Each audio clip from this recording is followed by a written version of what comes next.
Alright, let me put the voice in. Voice is starting. Hello. Welcome to anyone who is here already. We still have about 2 minutes to go before I'm gonna hit live. Gosh, I hope that all of this video is coming through for you, because on my thing for checking the player, it is questionable. So if you're having any audio or visual problems, do let me know. Let me actually just redo this. Hello. Hello, yes. Hello. Pop out, please. Are you... Hey, okay, that should let me do the thing. Hello, good morning. How did everybody else start their mornings this morning?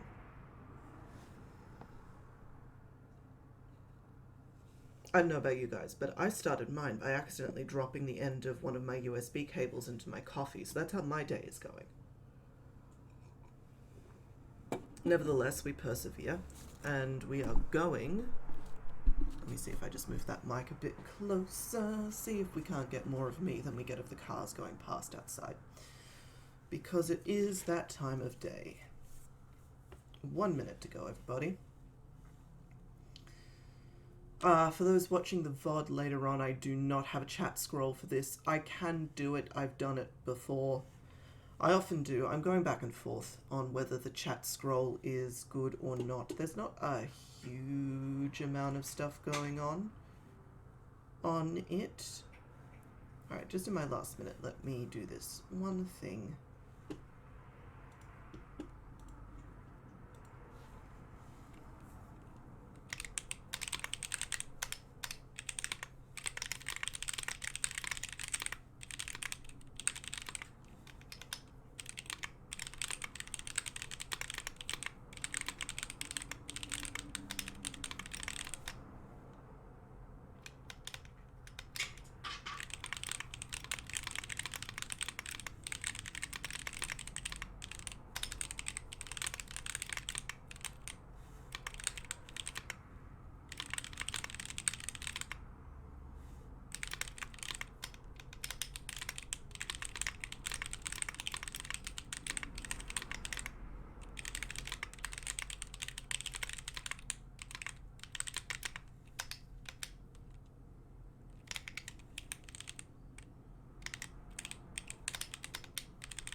Alright, now that that's done. Alright, it's 8 o'clock. It is 8:01. As usual, I am late. However, let us switch us over here to my, as always, excellent green screen skills. Oh boy, that was a way to start this stream. What is our lag like? Hello?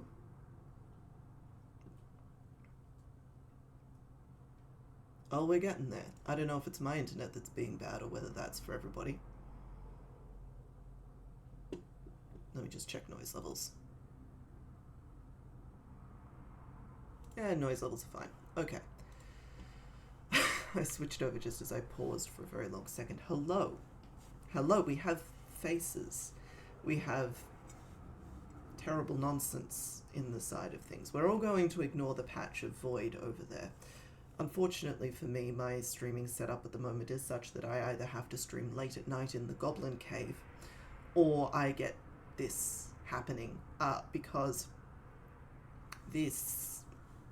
Anyway, this is partially caused by the fact that I have a large window next to me, and even when I have the blind closed, it is somewhat like a gigantic amount of side light, which is very hard to compensate for when all you have are a couple of desk lamps. Let me, while we're waiting for folks to sort of wake up and drop in, give it a couple more minutes.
Alrighty.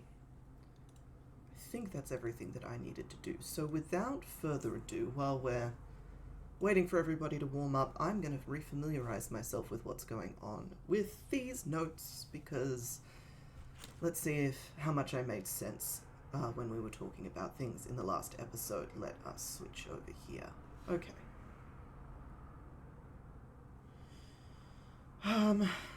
So I think the last episode wasn't exactly as put together as I was kind of hoping it would be. It was a little bit all over the place. Not really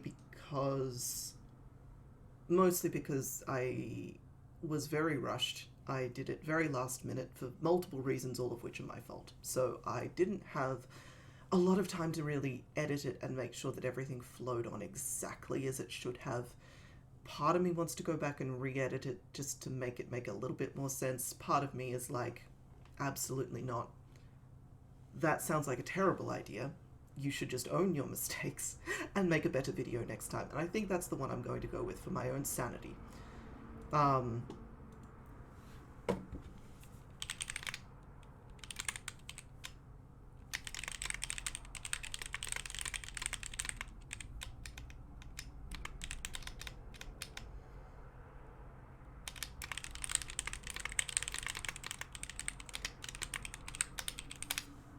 So,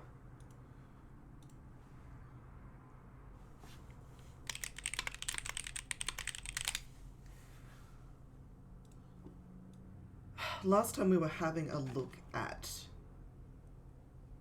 we had a look at these questions and we sort of grouped them up a little bit, and we started talking about what happens in between getting all of these notes down. What happens between having all of these thoughts of, oh, that would be nice to know, and getting to the point where we're doing outlines and things. I am going to work today. So we've kind of got Ransom King and the Blackbird kind of sorted out. The things that we don't know yet, and they're topics of research. That's not a good category. We had this politics notes. Now, they are sorted out in that their dynamic is sorted out. Ransom King is relatively sorted out. Oh, we may have a fluffy visitor in a moment. Fluffy visitor is changing my screen resolution. Lovely. We've got the dynamics sorted out. We haven't got personalities yet. That will come with time. That's not something I'm super worried about right now. We needed to start looking at the other dynamics. So we need the Queen of the Undead and what her whole deal is. We needed to world build the actual undead, which is, I think I'm going to put that off for a little bit because I don't want to. That sounds hard. That sounds hard and very complicated, and like it has a lot of moving pieces. And I just woke up and have not yet finished my coffee. So we're going to start with something easier. Maybe. Or we're just going to talk around some problems for a little while. As people jump in, feel free to interact, to chat. Let me know what you guys are working on as well. Please, don't let me just talk into the void. We're working on everybody's problems today, not just mine. This is why we're on a live stream. So, but for now, I will continue to break my green screen by accident. Lovely. Does it help if I move this in any way? Hello. Hello, Quorganism. Welcome to the chat. What are you working on today? Are we doing some creative co-working, or are you here to see how this nonsense of a story develops?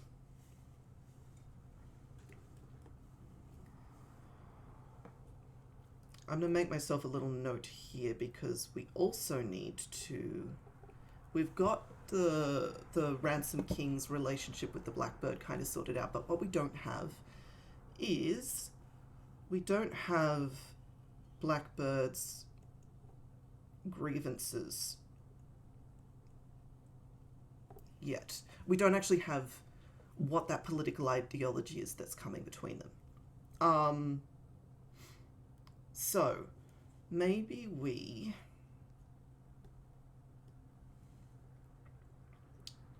do this. Maybe we put a big thing around that. Let's go and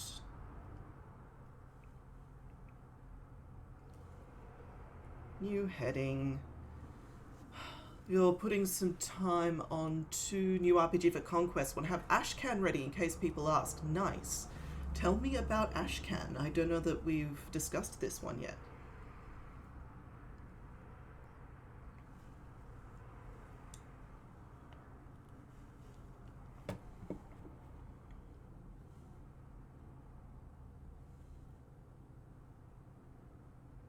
Whoops, that's too much size. Too many pixels.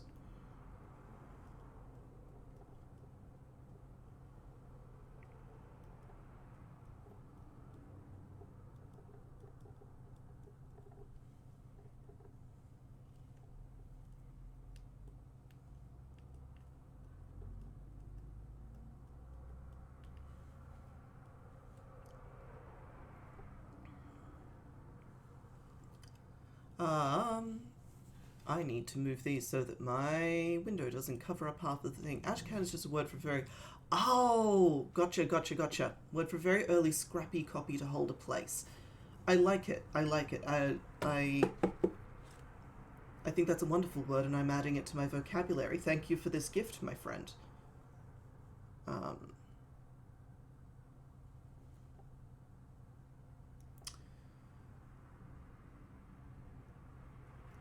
I'm also thinking that with this, and this is the bit that nobody got to see in the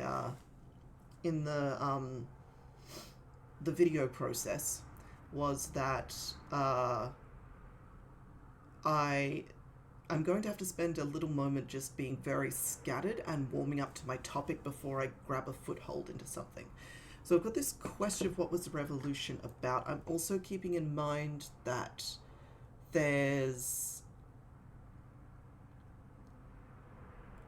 I kind of want the story, because the story is quite short, I want to have the undead have already come back, but it's quite recent, so this is sort of, but I want to note that this unrest has been going on for quite some time.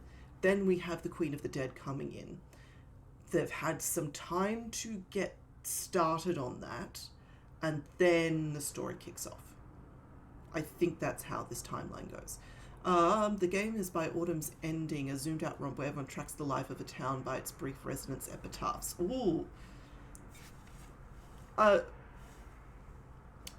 should make clear before I say this that Quorganism, I do in fact know Quorganism in real life, which is why I'm able to say the thing that I'm about to say, which is, this just sounds like the dark version of a whole bunch of stuff, like a whole bunch of the cute, cozy games that our friends make, right? All of these track the village by its residents, the people who left, Green Hollow, all of that kind of thing. It sounds like you're making the, like, the Amble Studios meets Melody Watson by way of, a particular brand of rent punk eldritch horror. Quite frankly. I'm into it, don't get me wrong, like, this is a compliment, not a criticism. But also, I can't help but notice how on brand it is.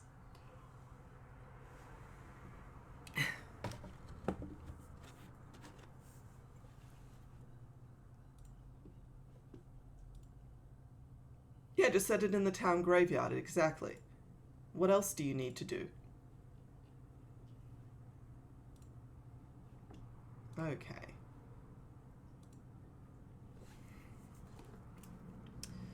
So I'm going to start putting down some notes about this. That's the wrong color. Can't help. No, you just got to lean into it at some point, really. I mean, if anybody's watching the VOD after this, you will notice that Quorganism and I do occasionally tend to think down roughly the same paths, Ray, undead people, and graveyards, and and that ilk of nonsense. Again, not a criticism. So, excuse you. Often revolutions are, well, pretty much always revolutions happen because of, in general, general populace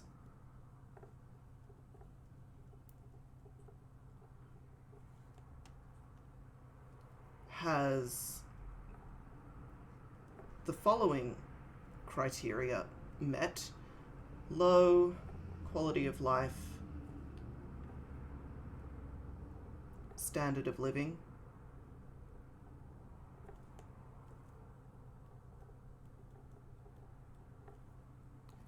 low trust in current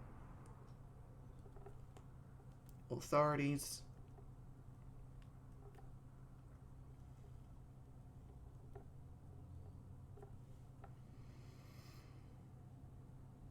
there's a few other things in there, like ability to organize, ability to meet, that kind of thing. That's a little bit more logistical in this case.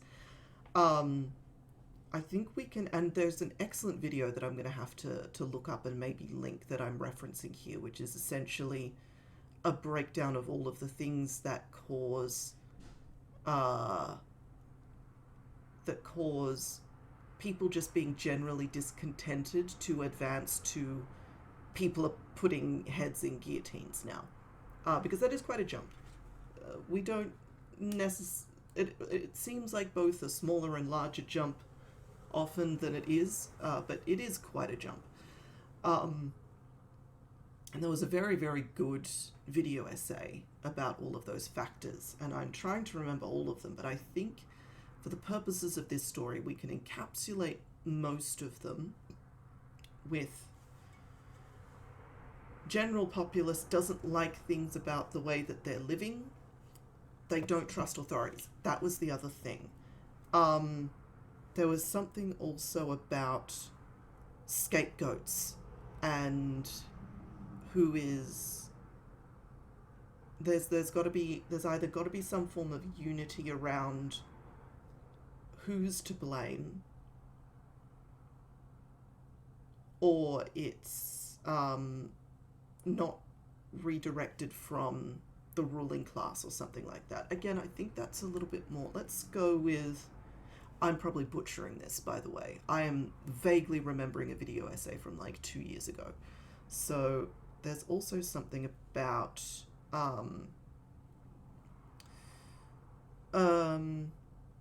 unity of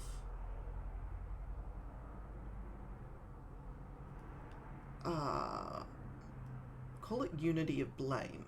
That is, a large group of people can agree on who and what the problem is. So, in this case, given that we've got the ransomed king and we've got this kind of like French Revolution, counter-revolution thing going on,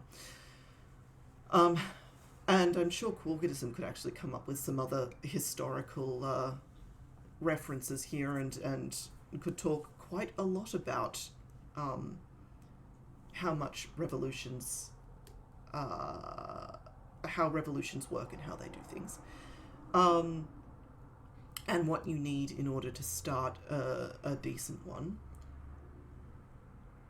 But I'm also keeping in mind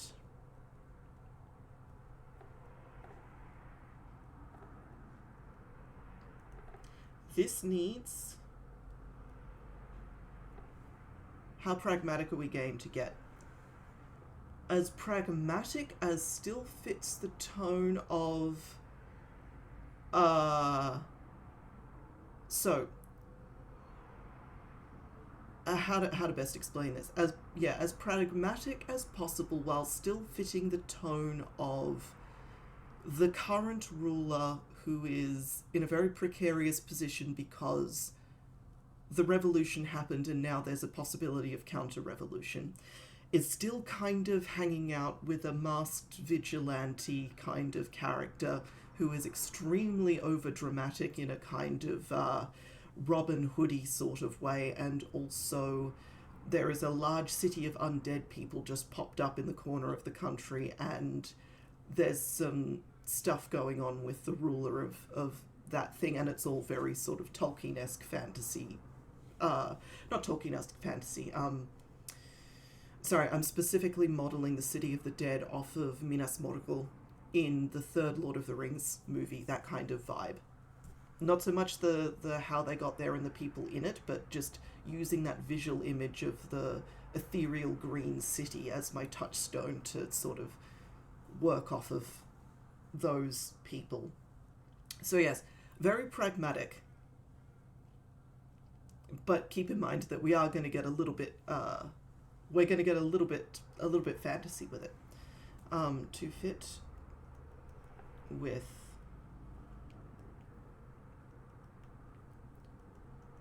Dead City. So what I mean by that is that this revolution thing, whatever reason it's happened, we're trapped in the Forever Revolution. Yes, we are trapped in the Forever Revolution. Mal was good for that.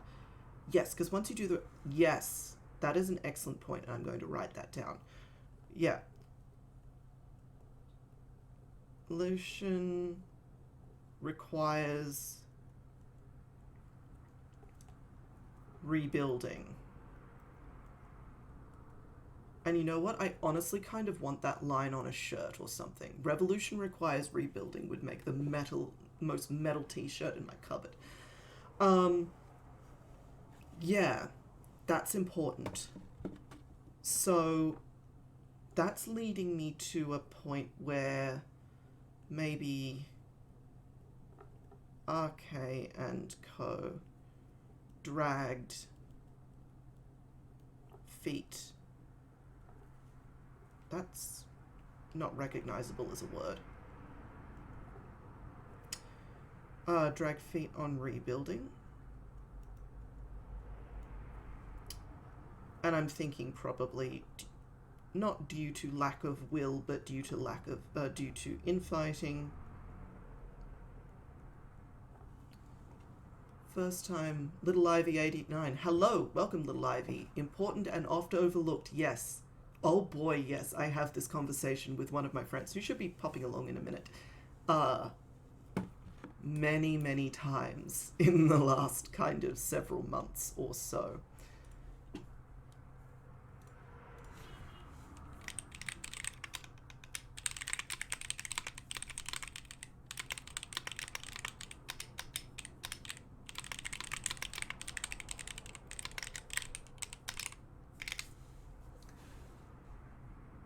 So, yes, means are a kicker in what you're angling for. How does the revolution generate force? E.g., October Revolution was armed unions getting the military to stay home. Mao used distance really well in the hinterlands. A mass uprising is one thing. There generally needs to be either a fighting force or an outright collapse of the regime's defenders. Also an excellent point. I will consider this in a moment. So let me just write that down as...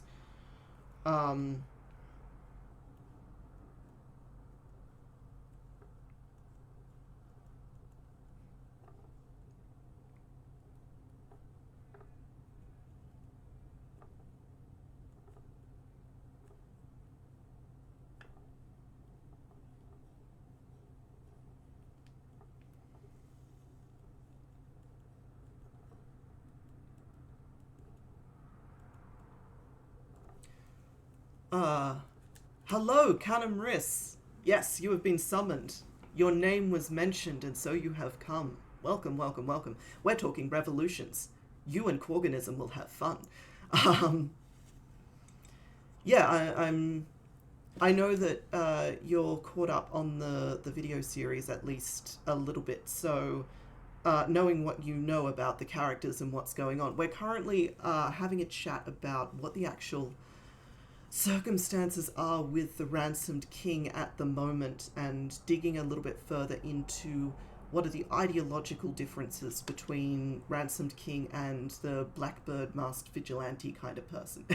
It's that, haha, yes, yes. Yep, puff of brimstone, yes. That's a question, Riss. What would your signature smell be as you were summoned to the chat in a puff of something?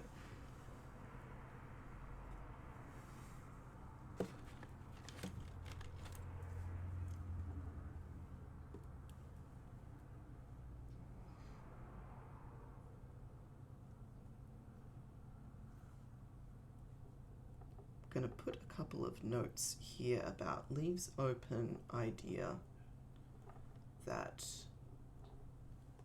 RK was a general. Regular smoke, maybe incense. Yeah, I see you doing the incense thing. I see incense featuring in this. One of the things that I've also just thought about, I think, with regards to this idea is that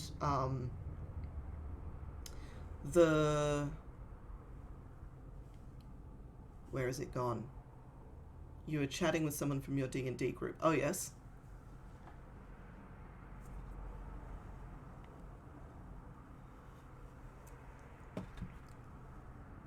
Korg would arrive in a fog of ancient whiskey. You're not wrong. It's either that or wormwood.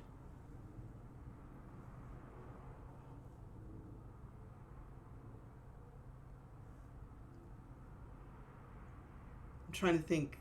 Ivy, what about you?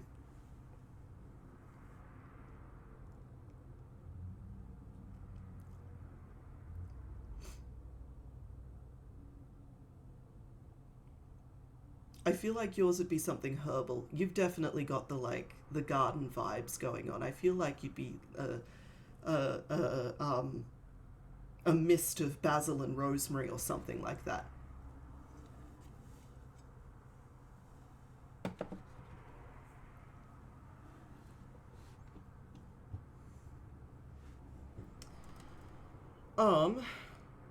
Yeah, I was also just commenting that because of when and where the story takes place, there is, something botanical for sure. There is also an option that we don't actually describe how the initial revolution took place. That is an option that is worth considering. Borage. Oh yes, no, borage. Quark has it. It's borage. Yeah, herbs or a shower of dirt. Yeah, no, I think it's borage. There is an option, because it is in the past, and because we are working on a limited word count, right? I am deliberately restricting myself to less, between about 20,000, 30,000 words, as I've said a couple of times. So there is a possibility that we don't actually describe the initial revolution. Depends on a lot of factors what you want to say about it. Exactly. That's kind of what we're digging into at the moment. What do I want to say about it? But I think it is actually very important to know, if not to describe, but to know what actually happened in the initial revolution in this case. And often I wouldn't. Often I would... History could come in bits and pieces, yeah. Often I'd just say it happened, and I'd make some vague references to how bad the fighting was, whether it existed, what kind of thing it was, or something like that. In this case, given that we have, one, it's within living memory, two, if we go the route, and I am increasingly deciding to go this route, of Blackbird having been an old comrade of the Ransom King, and they are now vigilante and person who's been shoved onto the seat where all the blame gets laid. Rumours discussed by the people, tavern chat, exactly.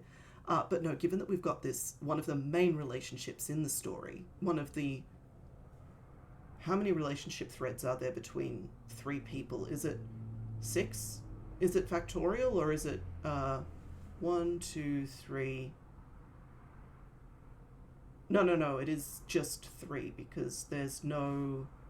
You can get it all by going around the outsides of the node diagram. You don't have to connect by the middle or anything. Hey, Dr. Zhivago drink. I have that back on my shelf finally. I need to reread it. I finally found it. I lent it to a friend who lives in a different state, and it took us like 6 years. to get to the point where I could actually go grab it off her. Anyway, are the relationships asymmetric? Define what you mean by asymmetric, Quark. Yeah, memories of the parents or families. But yeah, given that it's like these two are like specifically involved and were specifically very involved and specifically have beef over the fact that they were involved, I think that requires us to actually have some details ready to go to throw into what was going on.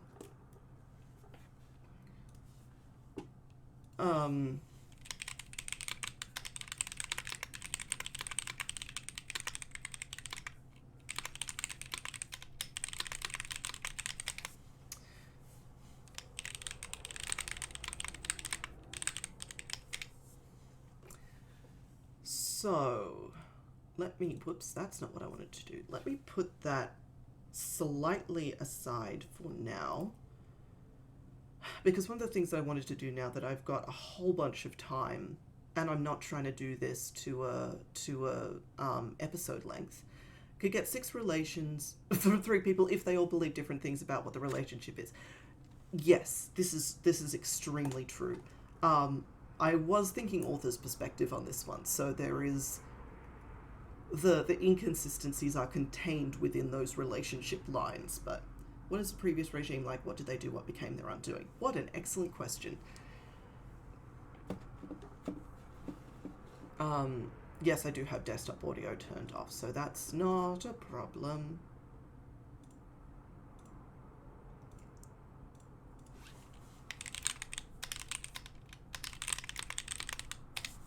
Cool. There is also the Iranian Revolution, which was in living memory and is complicated. Yes, 100%. And you should talk at me about that sometime.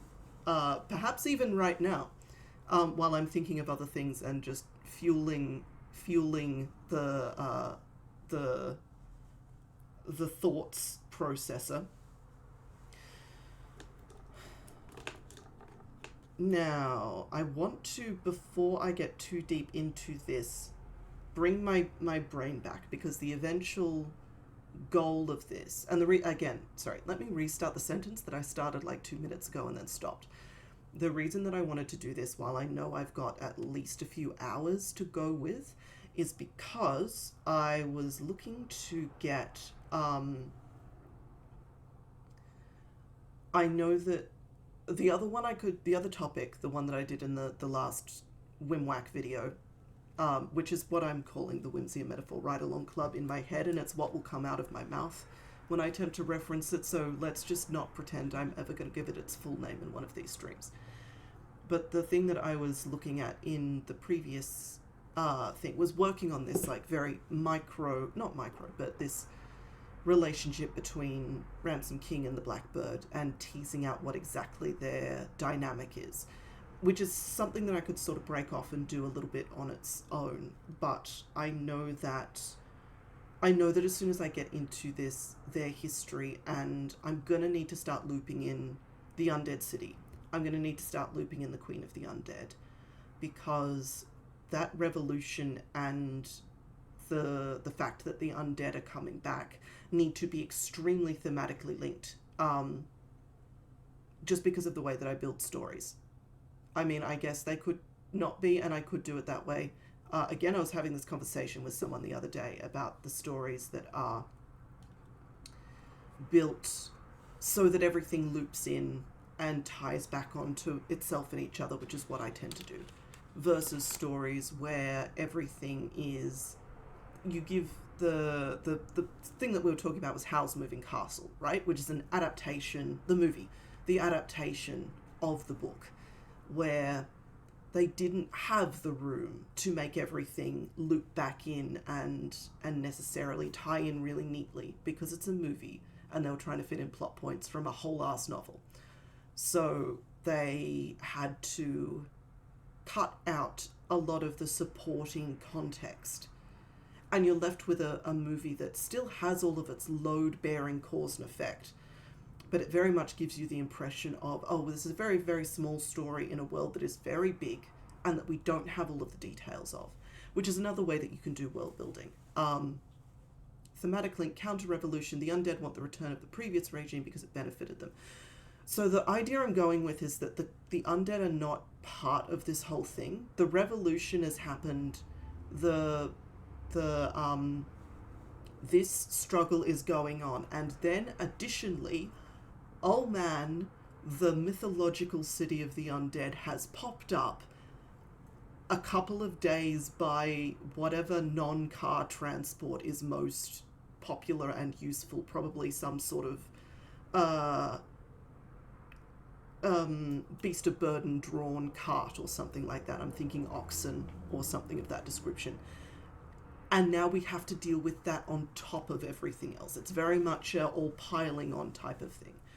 So the way that I want the City of the Dead to be related to this is not that they are directly involved in the revolution, not that they have come back because of the revolution, or they want to deal with the revolution,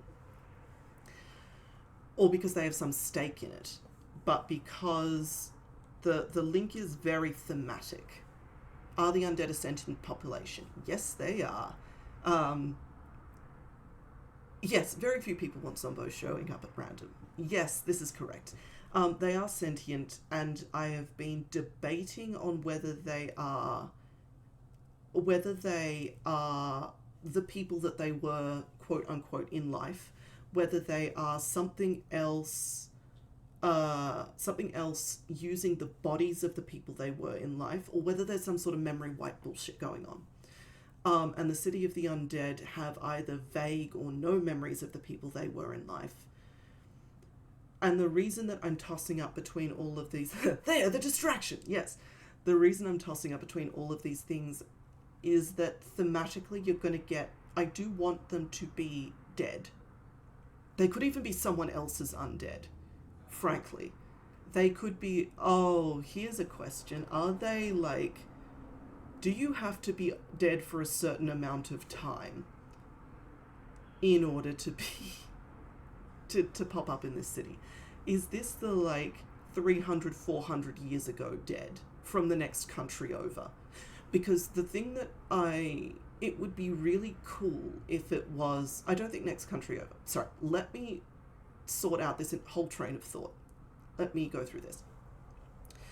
The reason that I didn't want them to necessarily be, this is grandma, this is my cousin that died when he was 3 and he's still 3 and now I have to deal with that, is because that does add a whole bunch of, that adds a lot of personal grievance, which would be very good, but I'd have to use it deliberately. Ghosts of the people killed in the revolution is another option. That might be a bit on the nose. I think there's not a lot that I can say about that that's interesting and in a way that I can actually speak to, and also hasn't been done a million times before by people way better qualified than me. But I do still want them to be connected. I want them to be recognizable as previous members of this society, I think. I want them to, and here's what I think I'm getting to. I don't necessarily want it to be, I didn't want to have to delve into the ideas of reuniting these people with lost family members, with all of this sort of thing, because I think that's going to add something to the story that isn't necessarily going to add anything to the themes as they're written, and is going to take me way above the word count. If I were doing a whole novel, then maybe. But I think having to add that in as well is going to really stretch what I can do in 20 to 30,000 words. I think, however, I do need them to be connected, because the role thematically that I want them to play in this story is more of a sort of, it's a reminder of something. It's not quite a memento mori, although that comes into it. There's something in here that I need to tease out in my brain that is in the space of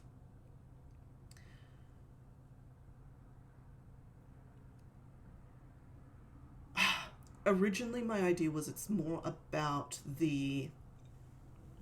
Sorry, let me just read chat for a second. So yes, appearance as the political scapegoat, definitely going to be some distraction tactics going on. What if the people that new regime has killed start showing up in the dead city?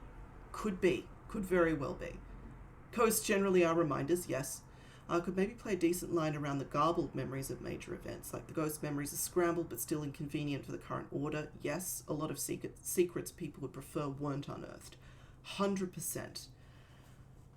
I see the original idea on this, and this I think is why having them be more temporally present day is... I'm shying away from it. I think maybe this is where this needs to go, but I maybe also think that I want to try and resist that for as long as possible to see if something more interesting falls out. And the thing that's more interesting is the ghosts to me feel very much more like an existential threat. I really want to try and pit this present and current unrest with the whole counter-revolution thing that's boiling away, with an existential issue of maybe not only society doesn't work the way that we thought it did, but actually death doesn't either. The laws of the universe don't either. And I think that's more what I want the dead to capture. So let me write that down. That's why I was thinking counter-revolutionary. Sometimes the idea isn't real. See Egyptian TV claiming the revolutionaries in 2011 were American-Israeli agents. Excellent point. Other option might be treating them like a natural disaster. I think that's gonna, play into... I do want to separate them a little bit from that because I'm already writing one natural disaster novel and I don't necessarily want to repeat ideas without really knowing why or what I'm doing. Have a crisis due to a massive influx of refugees from hell. Yeah, so let me just write this down. So revolution is a physical threat to concepts of society.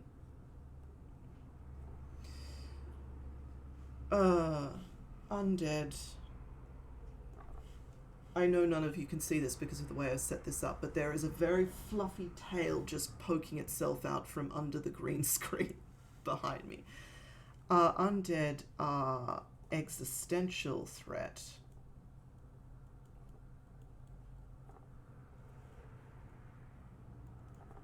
to concepts of natural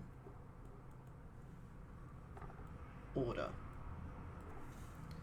What is it they believe about death, the afterlife? How can you counter that with a new reality about what the afterlife is? There was a thing that I was thinking about, which I maybe want to draw in way back in the second episode, I think it was, which is talking about, I've actually got it up here, and this is why I do everything in the one document, because this happens. Looking at death practices, and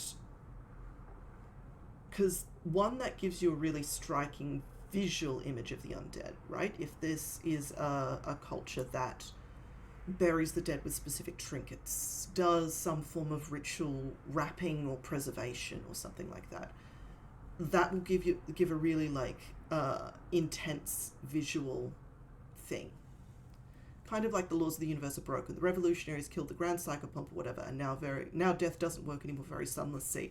I am going to put a bookmark on that one, Quarganism, because that is something interesting. Which works because that's what the feeling of revolution can be. Anything can happen because we upended all of that. Yeah, 100%.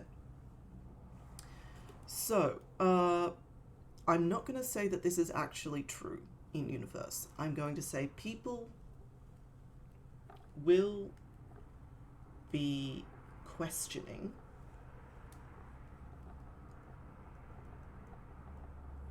if revolution caused dead return. Coin a Blackbird realmism. It's just the law of gravity and the laws they must be broken. Oh, I haven't thought about Blackbird realm in ages. Although I think I might be getting confused. I think I'm thinking of something else. What am I thinking of? Hold up. I need to answer this question now.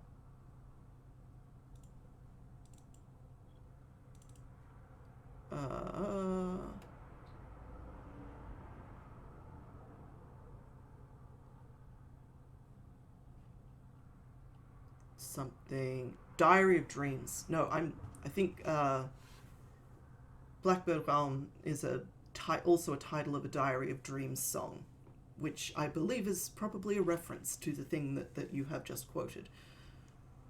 Soul music, the afterlife is whatever people believe or expect it to be. Maybe. Zombies, the undead have their own symbolism. Most recently, it's the fear of the other and diseased or disabled. Snyder version, yeah. Undead are also the, zombies specifically, are also generally the fear of the faceless masses. That fear of individuality crushed and consumed by faceless society. That's the other thing. And I think that's not true. I think this is its own society. It has its own rules. It has its own people just going about their daily deaths as opposed to their daily lives. And it's different, and there's a lot that's that doesn't work. I think it's not one-to-one. They're not going out for their groceries and that sort of thing. But they are very much living in a society, and they very much do things. Fear of loss of self, exactly. So, let me just note that down, actually, because that seems important. So, dead are a society, but not analogous to living society. And on that afterlife is whatever people believe or expect it to be, there's absolutely kind of a portion of this, I think, which is if the dead are here, maybe the afterlife doesn't exist, or maybe it doesn't exist anymore. Although, obviously not all of the people who ever died ever are going to be living in this one city. It may feel like it, but I don't think that's the case. So I think this is a subset of the dead. Here's a question then. Queen of Undead. Revealed to be only one of many undead rulers, has been, let me put this in square brackets, exiled deliberately, has brackets been exiled deliberately,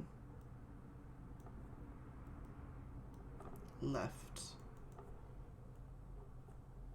afterlife.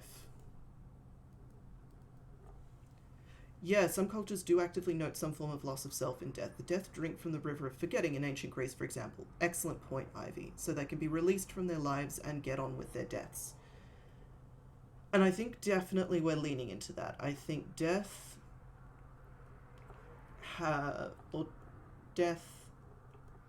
garbles memories.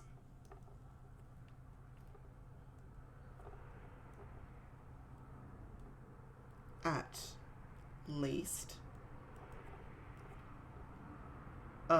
erases them.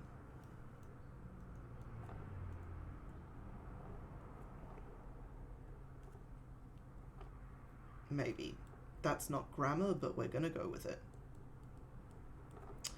I'm also seeing that this might be Blackbird is disappointed.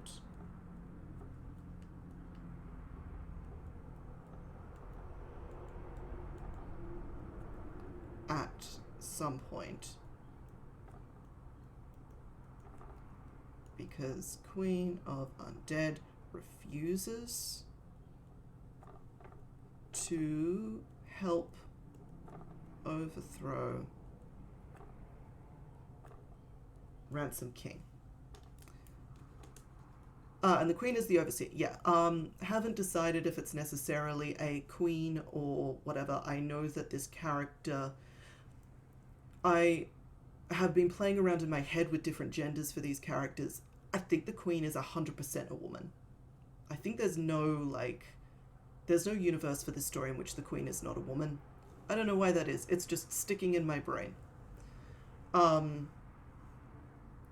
Play undead a few... Okay, release... So possibly your cities that form to accommodate different regions' beliefs.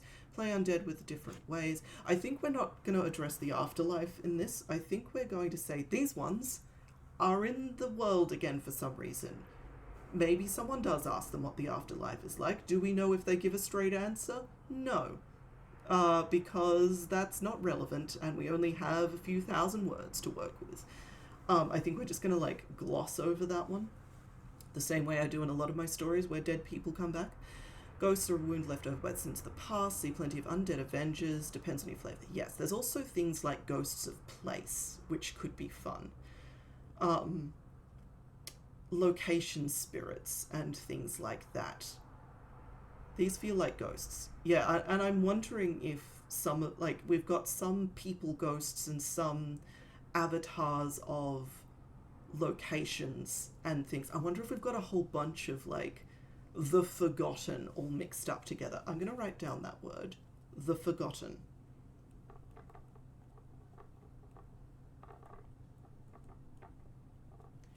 Because there's also a whole thing of, in a lot of cultures, of that idea of remembering the dead keeps them present, or keeps them, the ancestor worship type thing.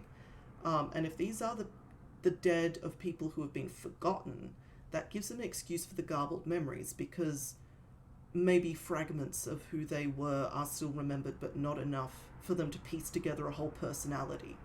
And also it opens me up to putting in some this one is Trevor, this one is a river, that kind of thing. Pet ghosts, amazing. Hold up. Folks undergoing final dissolution, yep. And yeah, Queen is the overseer. Yeah, Queen of Dead has a lot on her hands. A living person's revolution is a lot of work. She has her own city to run. 100%. She is not here for the bullshit. I have gone black and white. Lovely. We are still working out this whole green screen thing, by the way, in case you hadn't noticed. Yeah, okay, so what if ancestor worship, maybe, returned ghosts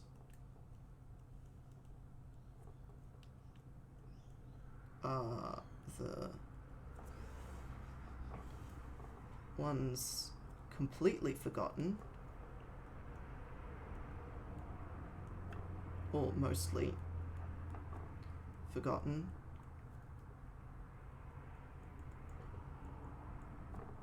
plus some location or other spirits.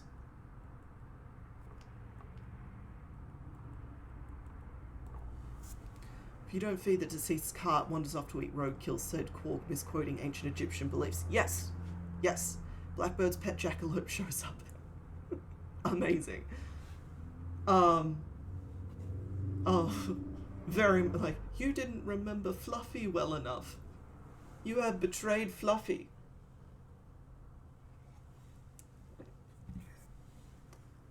That would mess anybody up. Okay. Which gives Blackbird, actually this gives them a lot of political. Sorry folks, I think we just had a glitch. Can you still hear me? Can you still see me? We had a very brief internet short, and I think we have reconnected, but I cannot be 100% sure. Whomst.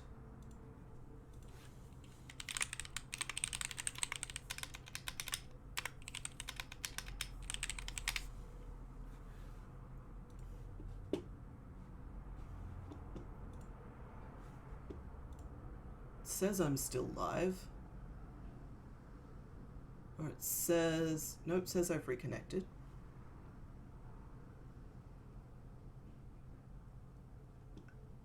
Hello, technical difficulties. If someone at some point could let me know if everything is resolved, that would be wonderful. I seem to be streaming. I'm gonna continue to talk, and haha, still in black and white. Yeah, that's fine, as long as I am also still live and recording. That is the main thing. Sorry folks for the interruption. I don't know if it was an interruption on your end. Twitch, my OBS says I have had, it still has the original timestamp showing. Twitch says I have started a new session. So I don't know which to believe, but we'll see how we go. Okay. Yeah, okay, so we've got this Lost Forgotten Avatars of National Identity, which gives Blackbird... I'm glad none of you saw that. That was undignified. Blackbird has reason to want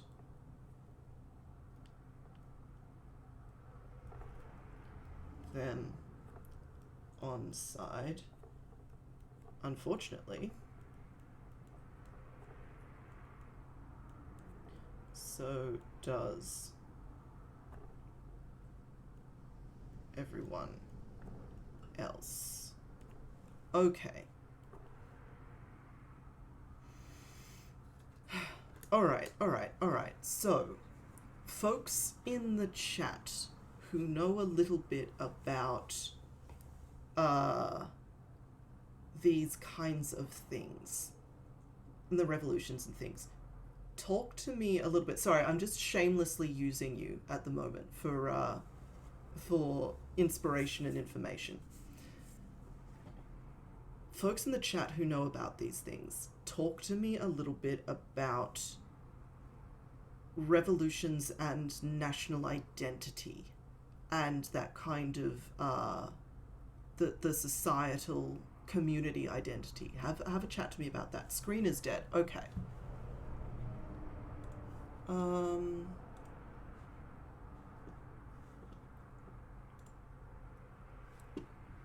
Screen is dead as in gone dark, no sound. Ah, okay.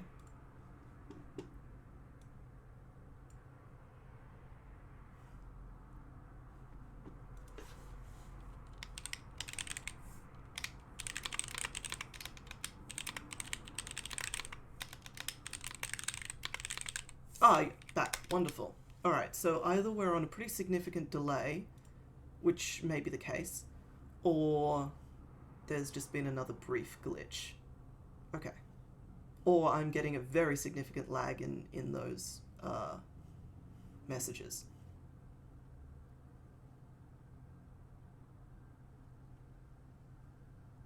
When you hear this, type squirrel in the chat. Let's see how much the lag is.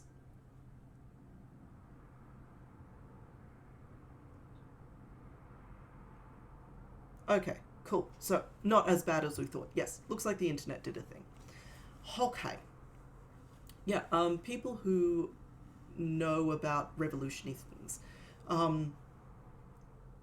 talk to me about national identity and things like that. Talk to me about sort of causes of revolution that link into national identity and the conception of who they are as people. Have to remake identity from the prior regime. Iran was from a Persian-centric identity to a Shia. I think I've heard that mispronounced so many times I don't actually know the correct pronunciation, so I apologize for that. To a SHIA identity. So, yes. Let me take some notes. Shia is the one you use. Cool. I will trust you on that one. Let me start a new column somewhere. Here. So, remake, revolution, part of rebuilding revolution.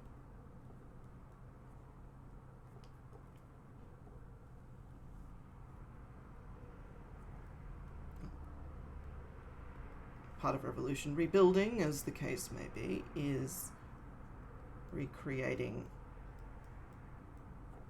identity. So there's an interpretation in which this is not, so I'm going to say speculative.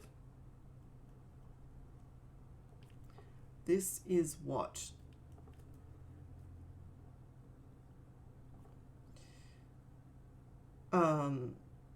Ransom King and new regime don't understand. Or not don't understand, but aren't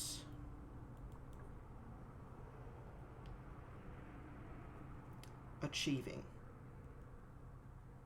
Again, because my major touchstone for this is the French Revolution, because it's the only one that I know in any kind of detail, which is a shame because I was always more interested in the Russian revolutions, but French Revolution is the one that I've actually managed to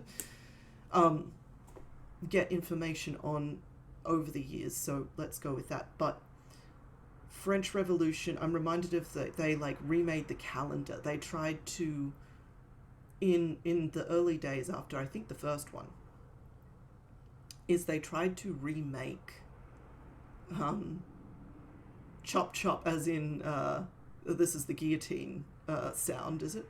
But they tried to take the Christianity, or I think specifically the Catholicism, out of France, I think. So they did like replaced a bunch of holidays with secular harvest festivals by the wheel of the year, and they remade the calendar. Hello, yes, I love this. Lovely. Now, a big part is that Iran's revolution was partly an anti-colonial revolution. Iran was being westernized for many years. Oh, hi. We have a bot. Where's my...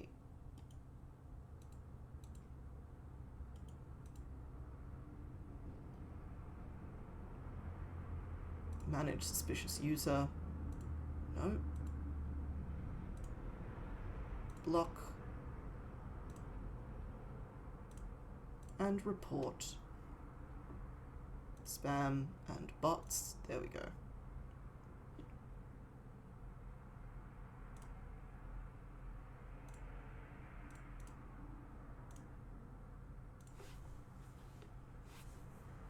Oh, I don't... Oh, God, okay.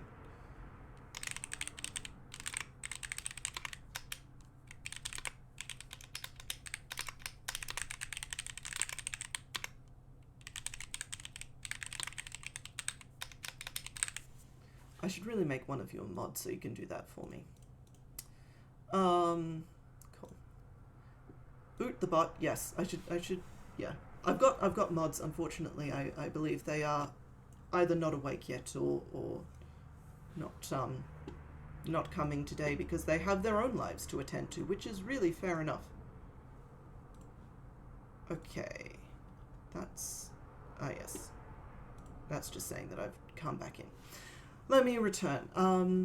Iran was being westernized for many years, which, while opening avenues for women, it ignored the poor and the super religious. In 1920, again, I'm going to horribly mispronounce this. Please correct me if it is too egregious. Reza Shah banned hijab, which led to women being publicly stripped and shoving them back into the home. His son ended it, but he continued a lot of that westernization, which allowed religious families to cloister their daughters away. When Khomeini came into power and his regime started Islamicizing the public sphere in universities, it took away that excuse and more women went to university. Okay, interesting. Interesting. there is very definitely a possibility of like a religious angle on this, because we are talking about dead and death rights for a lot of this. I don't want to get too into it because being not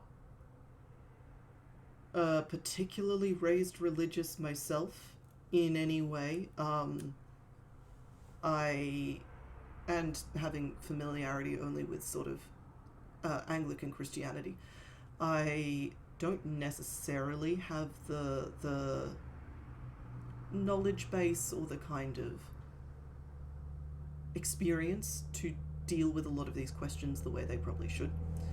But definitely there is some form of religious aspect to this, and there's probably a variety of reactions in the public based on how literally they took all of this death right stuff before the dead actually started showing up. So, recreating identity, this is what Arcane New Regime don't understand. So we've got touchstones of French Revolution trying. Using it more as an example of how society shifted as a result. Russian Revolution always had also had religious dimensions, but I don't know as many specifics. Yes, that tracks with what little I know about it as well. Trying to stamp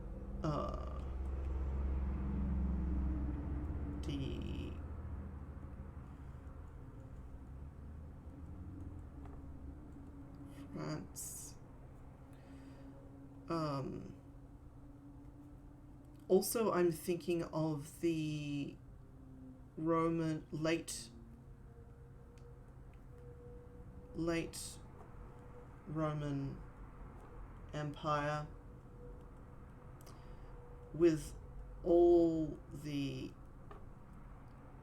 emperors west and east going back and forth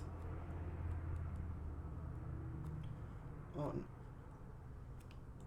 which religions got persecuted. Because there was that whole sort of, I don't remember how many years it was, but yes. Thank you, Pumpkin, for doing that. Hello, welcome, by the way. Using it more as an example of how society shifted, yeah, okay. Cool. Good way to think about them, what is left over. What are the old ways, old regimes still holding out? How are the new administrators trying to build legitimacy? That is an important point. And it's one that's been going in the back of my mind, but I haven't really started to flesh out. Yes, half asleep, that's fine. I, frankly, am still also half asleep myself. Who fought for one side or the other kind of got shafted, leaving heavily armed people in the wind. Yes. Also extremely important. And especially moving into, so let me, Ransomed King gets his name. And by name I mean placeholder name that I'm using here. The fact that a lot of the people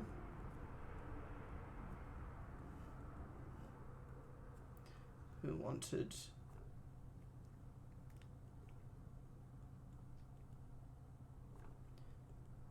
revolution to be there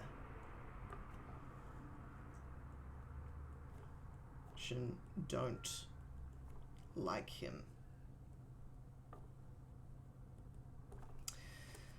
Okay, so let me put forward a concept here. And I think this is kind of where I'm heading, but the details are probably going to get finalized a bit later. But Ransom King's timeline, that's not how you spell time, is basically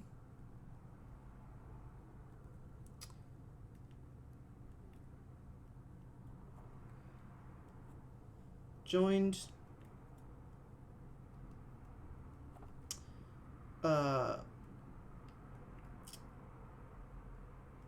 malcontents, because at this point they really were just malcontents, met Blackbird, got popular / high ranking in revolutionary group,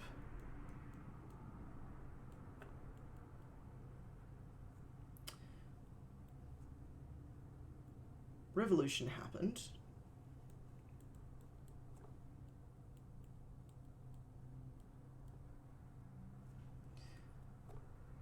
Person or people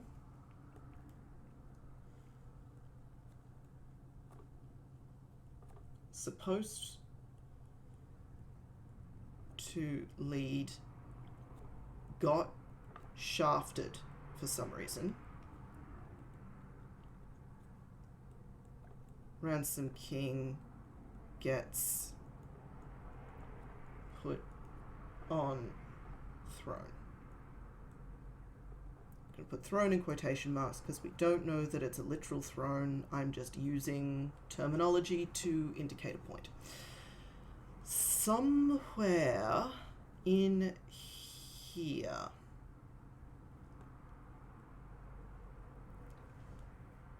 I think, no.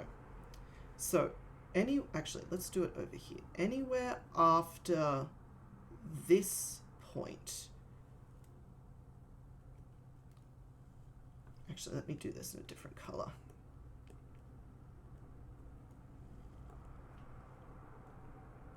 Somewhere after here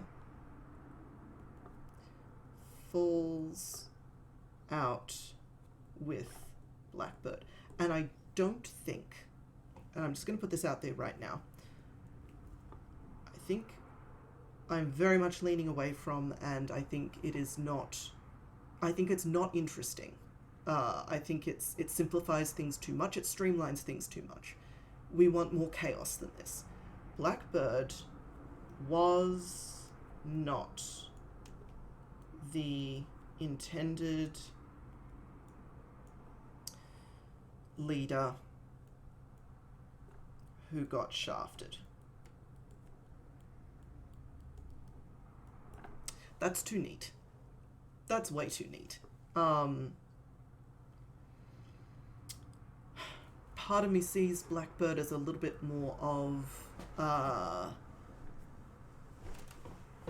maybe a little bit more ideological, less pragmatic, more equally as ruthless, by the way. Blackbird's taking shape in my mind into a very certain type of person that he wasn't at the beginning of an hour and a quarter ago. But here we are. Yeah, Blackbird was not that leader. I don't think this is...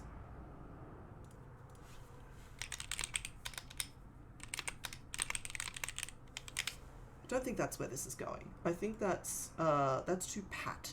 That's too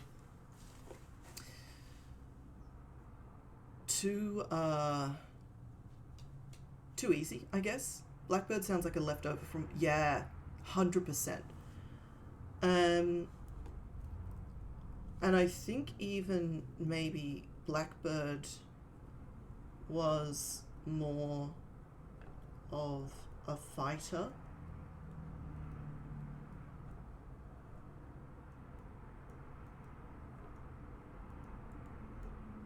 He was either more of a fighter or they were equally a fighter, but Blackbird got more, that's more of Blackbird's identity than it was Ransom King's. Ransom King was able to flip. Blackbird maybe wasn't. True believer who kept fighting, especially when it was a bad idea.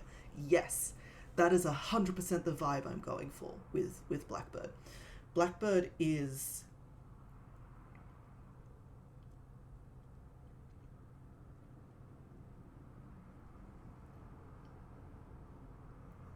Let me put it this way.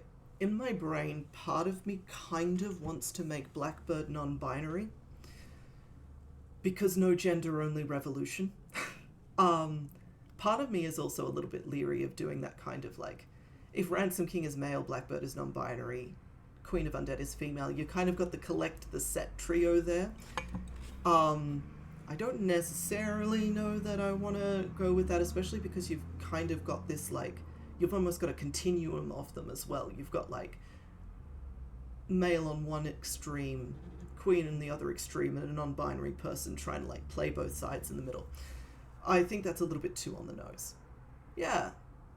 V from Vendetta. And I think at the beginning of this Blackbird, I had this idea of them as like a bit more ruthless, but not as I think they're getting more bitter the more that I sort of work this through.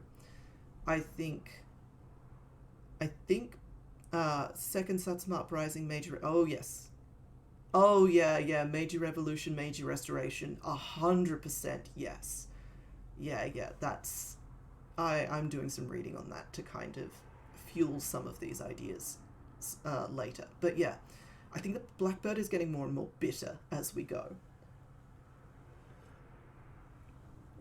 And I'm wondering whether there's a fun, and we're going back to this kind of dynamic here for a second, and I do want to move away from this because I need to bring in the Queen of the Undead soon, but let me say this first.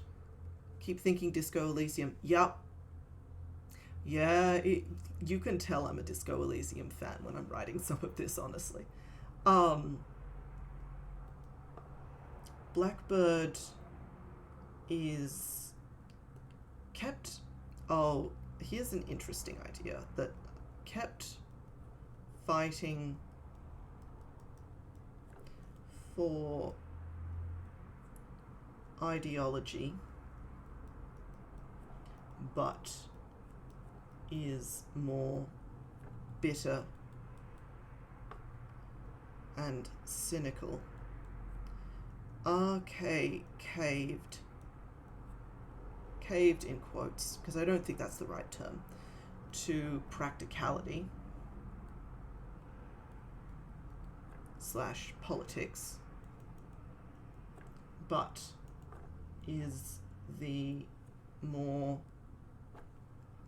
optimistic one, or idealistic one, maybe.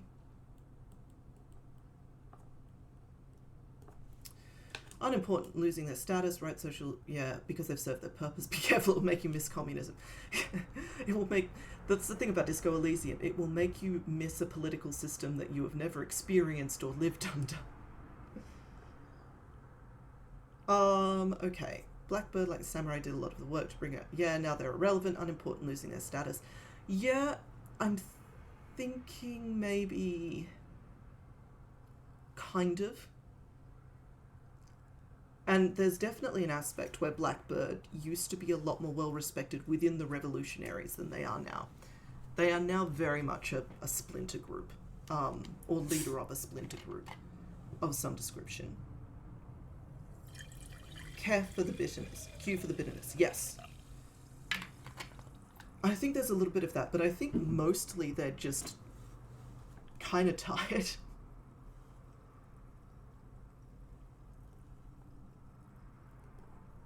So I think maybe not necessarily lost status and standing so much as lost relevance. I think that's more important, because then that ties into undead. So let's go back to that for a second, because I think there's now something we can dig into here. So we've got this whole concept of relevance.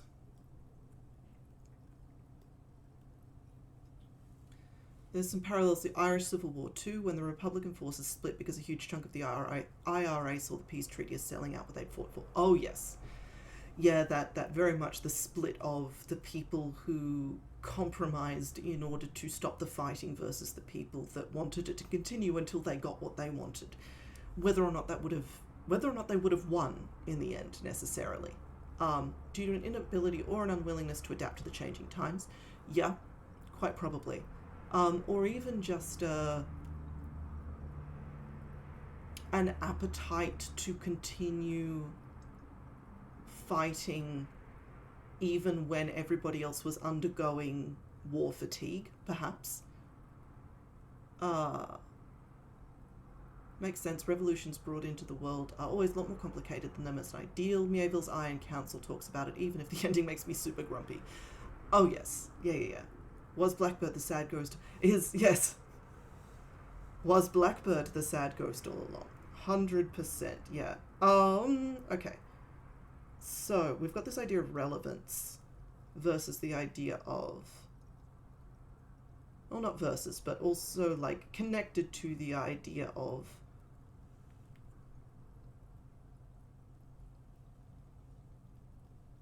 and practicality. I kind of like the idea that everyone thinks, in this little triangle, thinks that they're the least ruthless of the three of them, maybe. Not so much. I think maybe that doesn't, that may not, maybe it does. Maybe I can loop that in with the Queen of the Undead, but I definitely like the idea that Blackbird and Ransom King both think of themselves as the least ruthless in the group. That's a very fun thing to play with. But, so then we've got these made irrelevant undead.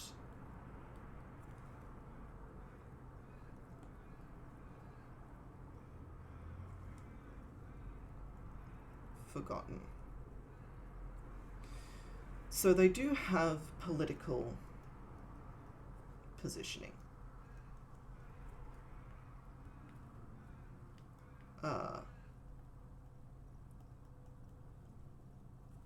Implications.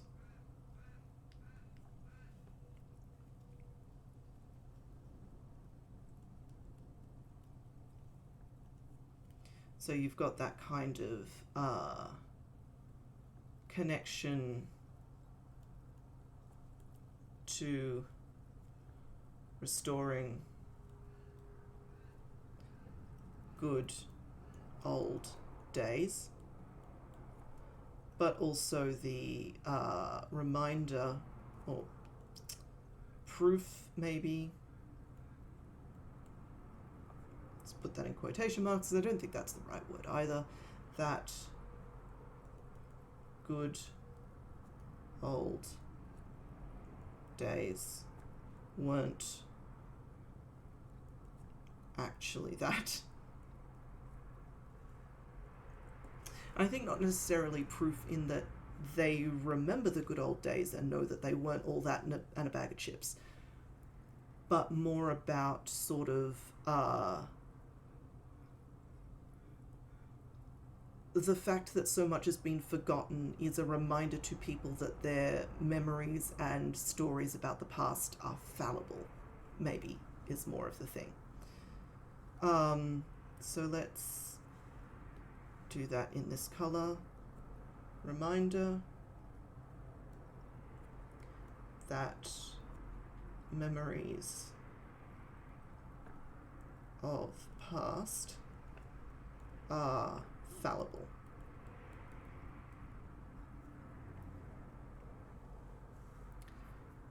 Yes, what you were getting at with the inconvenient ghost memories. 100%, yeah. Yeah. I think we've just come back around to what you were saying in the past. And I still think, yeah, they don't have full memories, but they are very definitely an upset to that uncomplicated narrative. Keep hydrated so I can keep talking for however many hours this is going to take. Okay. So yes, political positioning implications. Let me...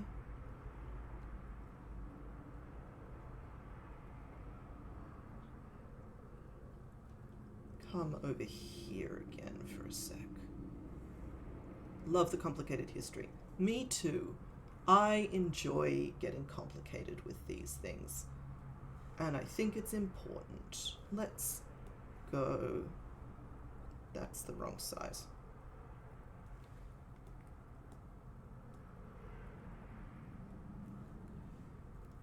So Queen of Undead and Revolution. That's too big, maybe. Maybe I need to just write bigger?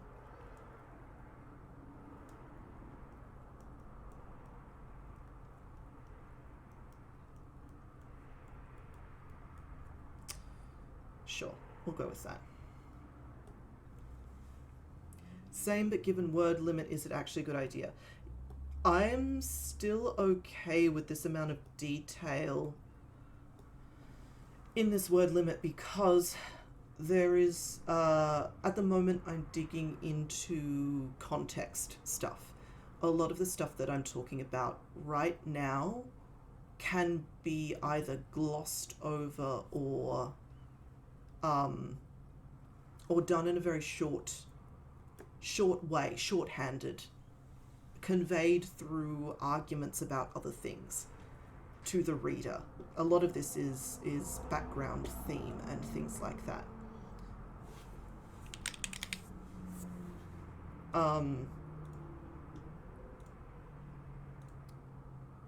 So yes, it is a very good idea to keep in mind that I do have a word limit, and there's a limit to how complicated that I can get. However,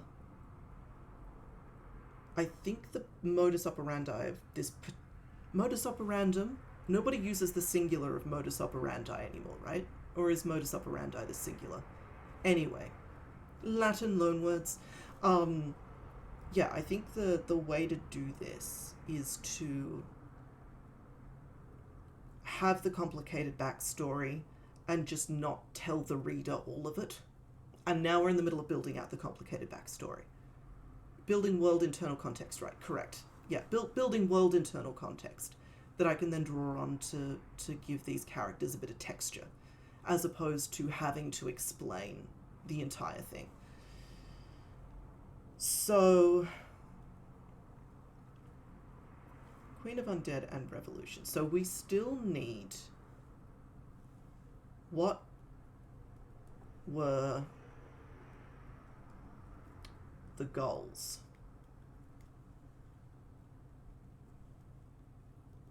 Of the revolution. And I'm gonna go stated and implied, because that's always going to be different, right? As long as you can communicate as much as actually needed to make the story understandable to readers, not a problem. Yay, texture. Exactly. 100% the way that I think about these things. Then we need... So I think we're getting close here, right? And then I think we're down to details, mainly. So after that, we're down to what...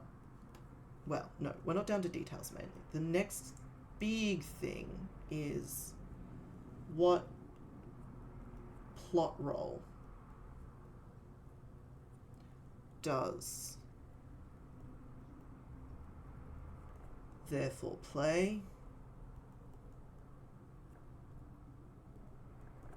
and then after that we're down to details. So details of specific practices for making undead visually... That's incomprehensible.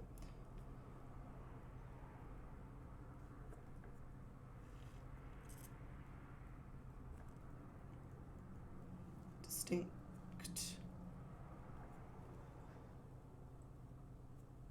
And what was the other thing that I was thinking? Goals the revolution stated and implied. What plot role does Queen of Undead therefore play? Details, specific practices for making the undead visually distinct. And also what relationship living used to have 2 dead. And there was something else which I will remember in a moment, but we'll check chat before I go on and try and think about that. So after that, oh, I think it was something, well, definitely going to need some factions in revolutionaries.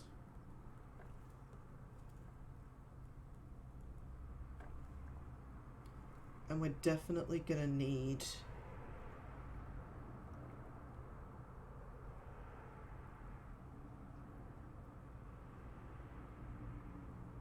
no, I think that might be it. Okay, so stated goals, because these are always pretty easy. We've got a few very broad categories here. Less taxes, more rights, equality, and we can go down the class, gender,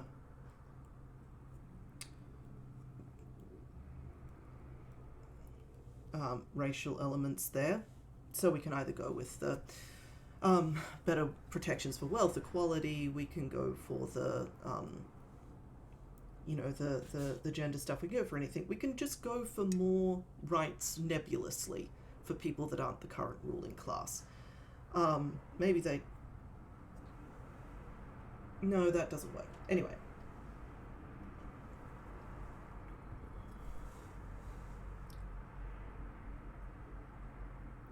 Other very, very common things. So, actually, let's also say religious. Because there's also the thing of, more integration of different religious beliefs, or at least making the state more agnostic towards different religious beliefs.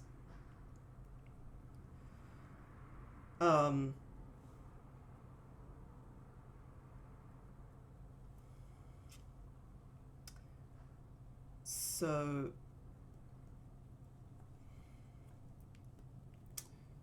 I'm going to go with make it specific, make it understandable. Big chunk of why the Hussites fought the Holy Roman Empire one was they only got bread and no wine at communion. Yes. Yeah, 100% that like, it's got to have a specific goal. These people are in power and they're doing a shit job, and you know that they're doing a shit job because of this very specific list of reasons. And if we are put in power, we will do the different things, and there will be a lot of big ideological changes that you don't need to worry about because you, random person on the street, will get your wine at communion. You know, I just want to say you've got the freedoms, which some of that comes into more rights and things, you know, freedom of education, freedom to voting rights, that sort of thing. But also, less restrictions on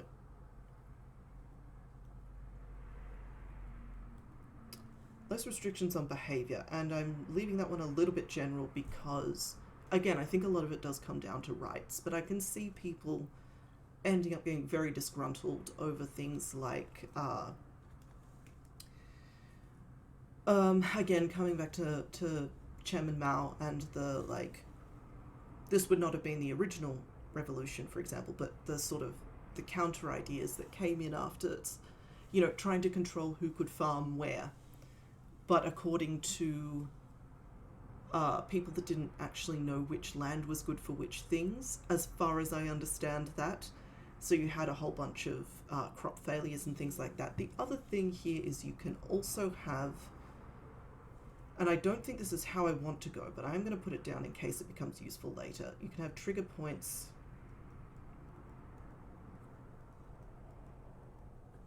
of natural disasters. Because if you've got, say, a famine or a flood or a drought or any kind of natural disaster, and you have a system where people are already kind of pushed to their limit, especially if that system doesn't have a lot of resilience, like there's not enough stores of food and grain to keep people fed during the famine and get them back on their feet, or not enough resources to rebuild homes or to rehouse people that are displaced by disaster, you end up with great wandering groups of people that are really pissed off. And that becomes a problem for the current regime. I don't think that's true, though, in this case. I think this is more...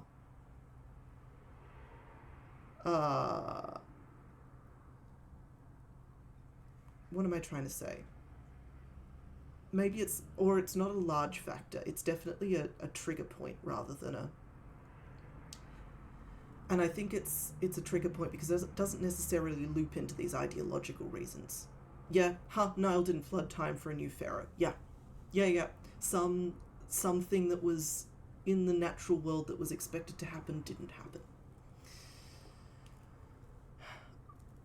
Let's point out that we did have that comment earlier about people potentially believing that the revolution caused the undead to come back, which means we could have had a previously theocratic system of some description that's been overturned for whatever reason. And I think it has potential, but I think it's going to get a little bit messy, maybe, for certain things. Let me just... Oh boy, that bitrate's not looking good. Oh well. Yeah, it's a tad tropey. It's a tad tropey, I think. I don't like that very much.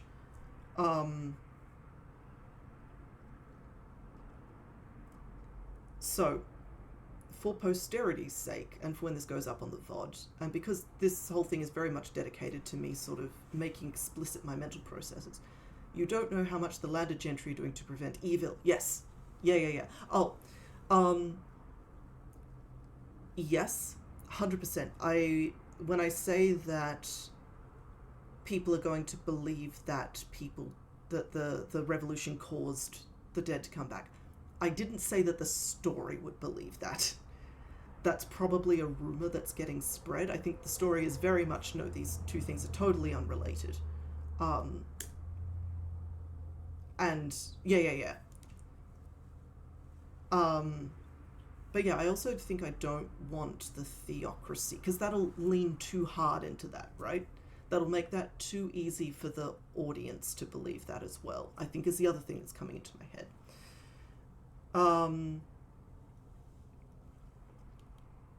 So the question is, okay, here is an option. And I don't know how good of an option this is, but let's put it down as an option. Previous regime was seen to be in the pocket of another state.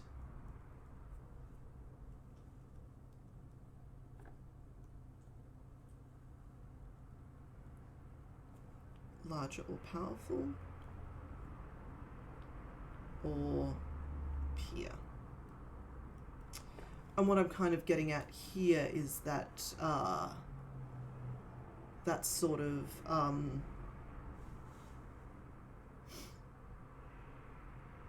maybe that dynamic of ruler, peace treaty or something a couple of generations ago, ruler married someone from a different state. State here used in the geopolitical sense of not sort of a piece of a country, but a body that has its own ruler and thing, and not quite nation, but that sense of state. So married someone, or otherwise maybe adopted someone from this other state as like part of this peace treaty. However, succession happened, and the rulers in the recent generations are seen to be more related to and consequently more loyal to this other state than they are to the country that they're ruling. I think that has legs. I think that has some real legs. So the way that can go, because that creates a very interesting messaging thing, right? Because direct effects are ideological,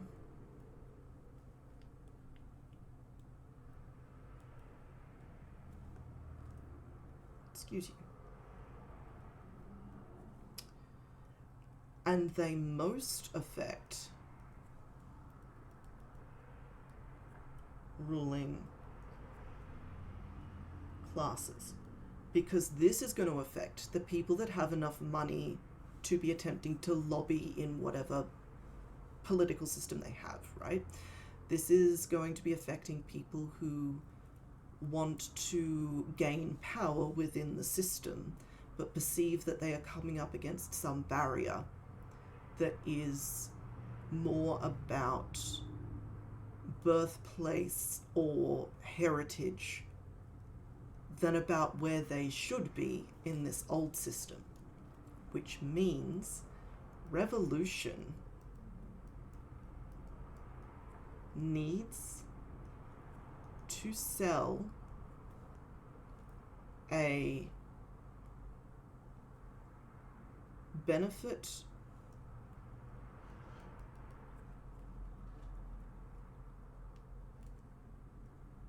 to ruling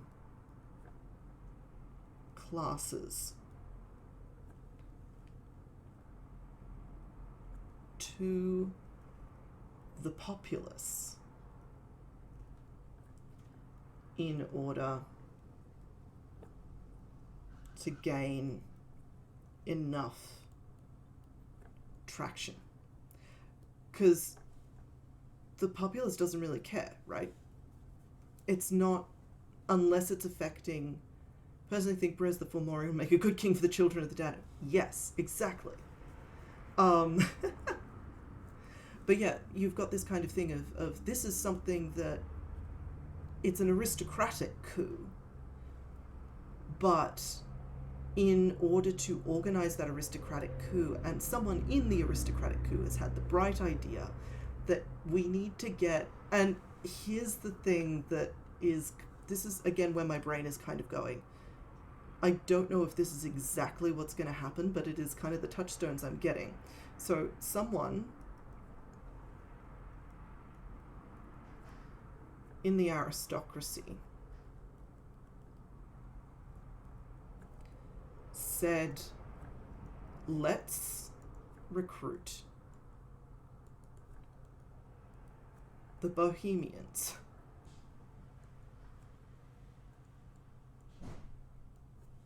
Right? Let's recruit these teenagers who are middle to upper class with a lot of leisure time, but consider themselves the voices of the working class, who hang out in cafes all day and write ideological poetry, you know? And so from there, you kind of get, so now I'm seeing you've got this factions suddenly feeling very real. I like this, thank you.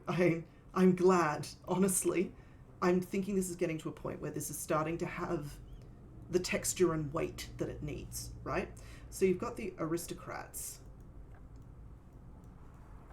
Yeah, just a regular day. You've got the aristocrats And then you've got and I think you've got two groups here. You've got I'm going to put this in quotes. You've got the group that are... Okay, so thing with Bohemians, and I'm going to put myself a little note here, which is partially for me and partially because I know I'm dedicating myself to over recording things for this, because I do want this to be a reference for other people as well. So you've got the Bohemians who all believe they speak for working classes. That is important. This group of youths, despite all evidence to the contrary, all of them believe that they are the voice of the people. You've got some of them who are allied with aristocracy, actually, who believe they are the voice of the working people, or the people, quote unquote, but are in fact either because they are aspiring to royalty, or because, oh, not royalty, but aspiring to aristocracy, or because they actually do come from that stock, are reproducing this, the aristocratic ruling class ideas. And then you've got the ones that are actually voices of people. Because I think, and let me write this over here as well in this color, the thing about these people is that the Bohemians were, started as, shall we say, aristocrats, but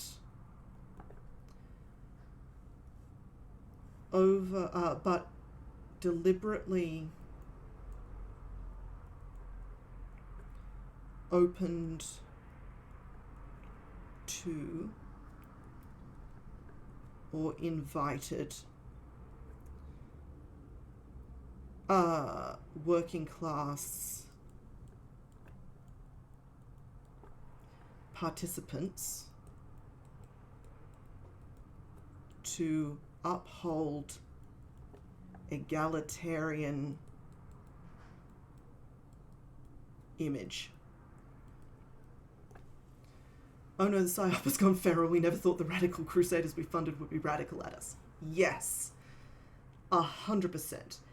The other thing that I want to note here, and let me grab a mysterious fourth color, which will be this one.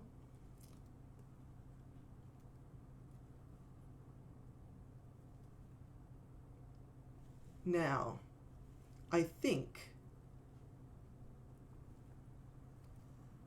this is actually where Blackbird comes from, because the classic thing of this, right, is that Blackbird would be one of these working class or one of the proles invited to the party, who is radicalizing them from the inside. I actually like that Blackbird at least started as one of these, I can be as ideological as I want because money shields me from consequences participants. And it's seeing that ideology corrupted, or not corrupted, but what Blackbird thinks of as corrupted, is kind of what's driving this bitterness, right? Blackbird is a crusader. Blackbird is not someone that's actually had to deal with reality in a lot of ways until recently in the whole revolution thing, at which point Blackbird suddenly had to deal with a whole lot of reality very quickly. and has dealt with it very poorly. I think that's where Blackbird's coming from. And I think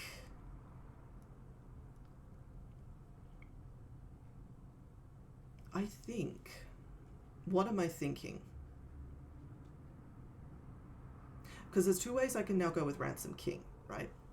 Because Ransom King is either also one of these people, which gives a nice contrast between them and Blackbird. I didn't move that. That was the cat. Hello. Are you shifting all of my notes on me, baby? Yeah, because it gives a nice parallel with, you can see her white little neck. Cat verified, cat exists. Hey, come over here for a sec, huh? Show the internet your little face. No? Maybe. Kitty. Yeah, the cat does not play well with the green screen in this. Yeah, so I could do Ransom King having that backstory in common, but having gone a different way with it. I could have Ransom King being the one that's actually the voice, like was one of these working class people that was invited in order to give this revolution the impression it wanted, which gives them space to have this different kind of bitterness, right? This kind of this idea that their participation in the ideology was always transactional. This a much more precarious sense of belonging. And I think I do want someone who is actually not originally an aristocrat in this story. And I think that's the better idea. I'm not 100% sure, because it feels very like... see that going one of two ways. Either RK is a compromised candidate that makes nobody happy, or the extremists had their shit together enough to do some real damage. Yes. And I actually kind of like the idea that RK was almost both. RK and Blackbird worked together really closely. And RK was an extremist who had a lot of their shit together, and maybe even had their shit together more than Blackbird for a little while. Until this shift happened. They became the compromise candidate. And they had some sort of thing happen to them. So yeah, I think actually, yes, this is RK here. They're establishment people, expect them to do stuff. Yes. And having that background of understanding that ideology doesn't necessarily put food on the table, and that food on the table comes from somewhere. Friend of the pod, Joseph Stalin. Yes. Ransom King was not able to put aside all of these real life concerns in order to become the extremist that trampled everything and remade the world. They actually they caved in the end. They compromised because they saw some part of what they were doing as unsustainable. And that's when this rift happened. So yes, I think this is how this goes. And I think RK still very definitely has that impulse in them. There's very definitely some of that still there. It's on the plan.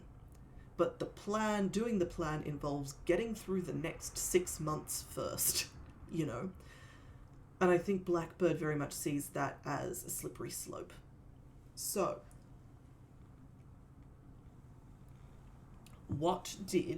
so we know that we've got, let me go back to my other heading color. It was this one, right? Close enough. Your description, I'm seeing almost an ascendant gangster. Went along with the revolutionary seeing an opportunity, but doesn't really understand power beyond feeding hunger. Maybe a touch of prison logic. Maybe. I'm thinking, and I don't know if you've ever come across or read this book, but I'm seeing a kind of, it's an alternate history of America told, and so it's alternate history, far future, basically, where the history of America went very differently. The book is called Julian Comstock, A Story of 22nd Century America, or something like that. But basically, it's a little bit Great Gatsby, where you've got the narrator of the story is not the mover and shaker in the story necessarily. It is the childhood and university friend of someone who was a child of aristocracy, but was very much the sort of the prodigal son of aristocracy. Just double checking, I haven't frozen because it looked like I did for a sec. And it tracks this life of Julian Comstock going from, revolutionary, hanging out in the popular clubs, doing drugs with the poets, to getting conscripted, I think, or something of the kind, and becoming a famous general, and then returning to the aristocracy as a war hero, putting in a whole bunch of reforms, and then descent into the latter half of his life where he's doing all of the drugs again, but in a way that now has real consequences because he's now a really shit ruler because of it. I don't want that arc. But that's the kind of thing that I'm seeing going on here with RK, of that very, or between RK and Blackbird, sort of splitting the roles a little bit between them here, of this, like, they have this ideological youth, and then between them they diverge in different directions, and there becomes arguments over practicality versus ideology versus the role of philosophy versus how much you have to pay attention to the real world in ruling. And I think I see RK as a lot more ideological than that. RK's thing is very much a, like, turning the government into, well, not exactly, but the final form of RK, were they able to manifest all of these revolutionary ideals, is the government becomes a giant soup kitchen. It's very much that kind of wanted to put the working class first in all of this, but then the government can't be just that, right? Because there's other, I don't care who needs brainwashing, I'm busy making paradise here. And has now run headlong into all of these issues where turns out a lot of the big problems don't have one solution, and oh shit, maybe I'm not actually qualified to make decisions on these things. I want to make a couple of notes here. So we've got this new timeline. So we've got Blackbird is youth hanging out in clubs and coffee houses, or the equivalent. I say coffee houses, again, French Revolution, coffee houses were huge in that kind of the youth part of the movements that were going on, where a lot of the ideas started to get thrown around, the equality and liberty and all of that sort of thing. They were very much like coffee house ideas, and coffee houses were quite exclusive because coffee was imported and expensive. Little history lesson. So at the same time, RK is youth, but I don't want to say, they do need to be in proximity to the city. They need to be in some form of proximity, which means that probably fully rural is not an option. which makes an interesting thing as well, because then you get that kind of issue of the ruling classes muddying the things between, one sec. So you've got the idea of the ruling class muddying the distinctions between the primary producer, factories and farms kind of working class, and the artisan but not very high end kind of merchant class, lower merchant class type of thing. So maybe kind of newly, but somewhere in skill. I don't want to use that term. That's a stupid term and I hate it. Let's go just lower artisan / merchant class. RK gets patronized by someone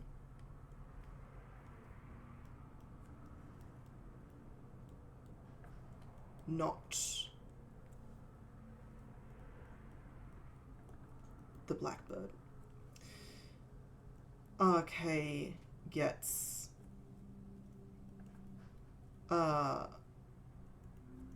and so maybe RK is being patronized to go to a university or something like that to advance their social status. So perhaps gets to, or some benefits that increase social status. So I'm going to say university, or maybe a tutor, sharing a tutor with one of the family members of this aristocrat that's decided, I like you, I'm going to give you things.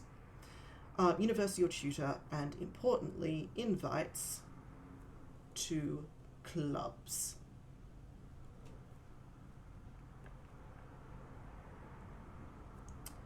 Meets Blackbird.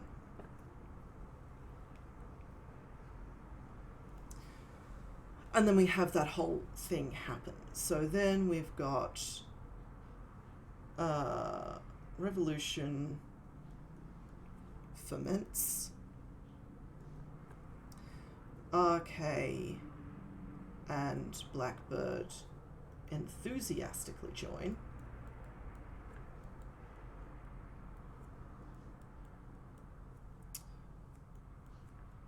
Cause havoc successfully. RK gets known. Revolution succeeds. Love some havoc. Yes, in fact, we do love havoc, Quorganism. This is why we're here. Revolution succeeds. RK gets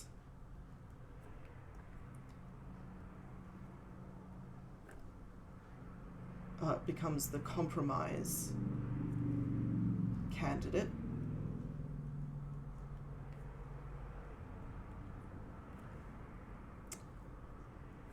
Because I'm going to say, and this does not have any bearing on the story whatsoever, but I think maybe this is a point of contention, because has connection to someone who would not back Blackbird. There's someone here that thinks that RK's background is better. perhaps Blackbird is a little shit in their opinion, but RK is more acceptable. And so they have engineered it so that RK gets put forward, Blackbird does not.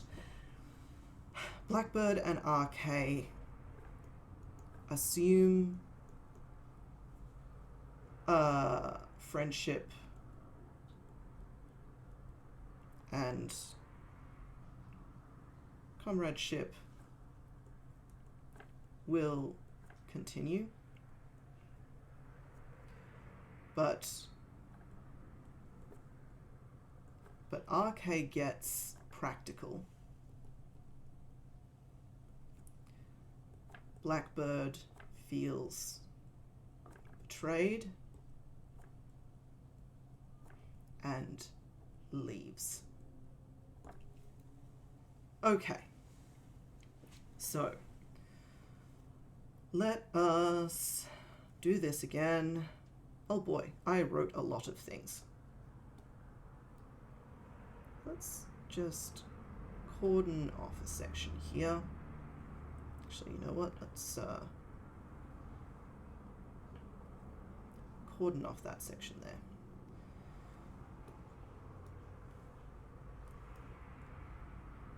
Do that. This color. So, back to the question I think I intended to answer before. We've got Queen of... No. What... No. What did revolution promise?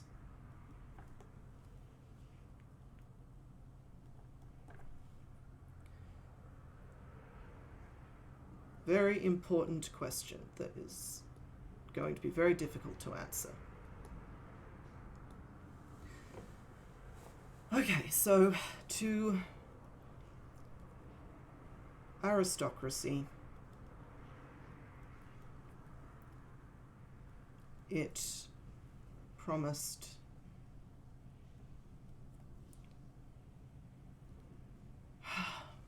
how to phrase this.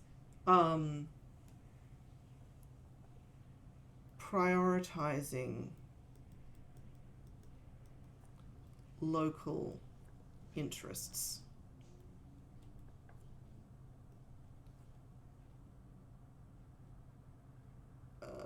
Let's mildly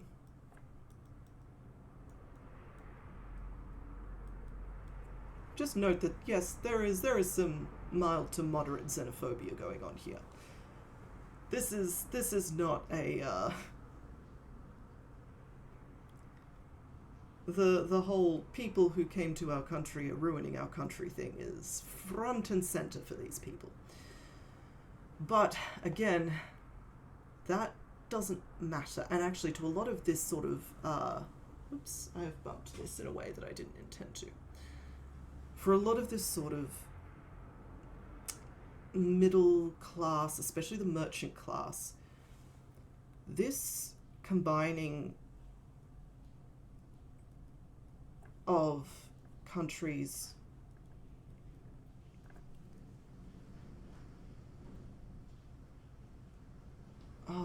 not intense, not power, but this combining let's go with this treaty or agreement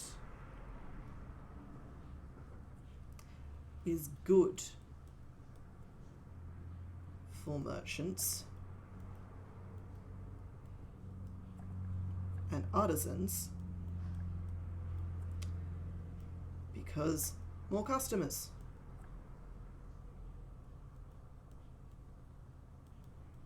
More customers paying big import fees because luxury goods that are expensive and imported. So this is actually really good for them. So they need... Aristocracy knows this, and aristocracy also knows they don't want that treaty broken. Because then all of their nice things go away, right? because if they piss off this country again, one, they're going to start like country to country war, not just a civil war revolution, and they kind of don't want that. They know that would suck, and they know that that's going to resurface some of this old enmity that they don't really want to, because they enjoy being able to import things from this other country. A lot of them, even though they have this, country should be ruled by the people that were originally here and not these new upstart nouveau riche / these people who have come here recently. They do know that they have family, right? There's been, the borders have opened up. There's been intermarriage. They've got people living in that other country that they know. They don't want to rock that boat. Nobody wants to rock that boat. That boat should remain unrocked. So they need an excuse. That idea of national identity can be a fabrication to consider how new Italy is. Exactly. So therefore, they need an excuse. And I think this is part of where this bohemian group comes in, right? It's fabricating an ideological excuse or some form of political science bullshittery in order to say, oh no, it's not that we don't like you, other countries specifically, we like you very much and we want to continue to let you give us your money in order to exchange our things, and also please continue giving us these, letting us buy these things that we like to have. No, it's not you. It's just that this particular ruler who has absolutely nothing to do with this treaty that was signed 2 generations ago. No. Nothing to do with that at all. They're just doing a bad job for some reason. And that's what they're going to sell to the populace as well, right? That's what they're selling to the working classes. So, in this political situation, you have recent expansion. I'm going to say recent boom, because war over and expansion of trade borders.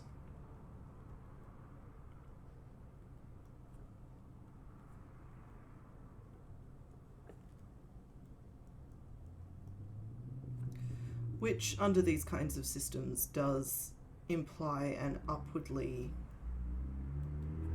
mobile middle and merchant class. Which again can fall into that national identity thing. You're starting to get these this people being uncomfortable with the fact that we've suddenly got all these nouveau riche around that have different ideas to us traditional aristocracy. So if we go back to factions, which was, where was that? It was here. Where do I add this? Note, old money versus nouveau riche.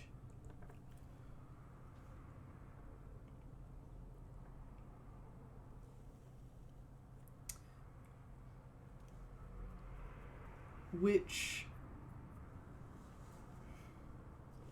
often also means a mobility away from rural areas towards urban hubs. because as people try and seek these opportunities, they try and get away from their rural areas, and they seek the opportunities in this new merchant class that's suddenly expanding. So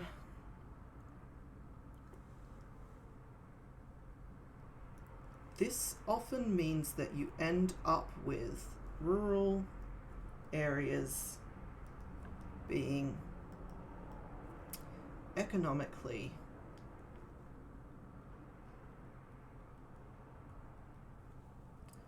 and ideologically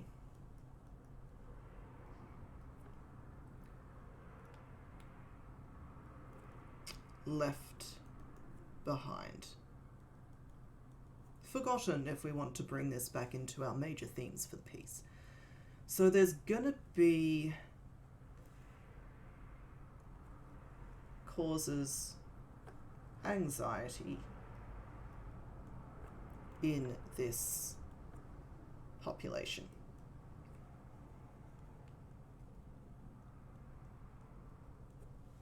So there's a lot of anxiety that they can tap into in the rural areas, which they may not tap into by actually explaining these problems that are what are going on.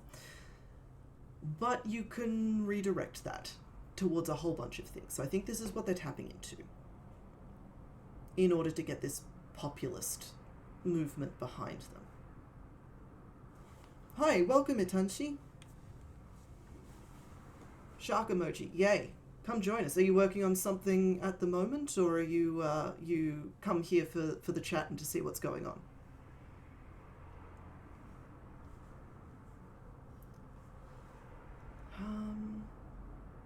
So not.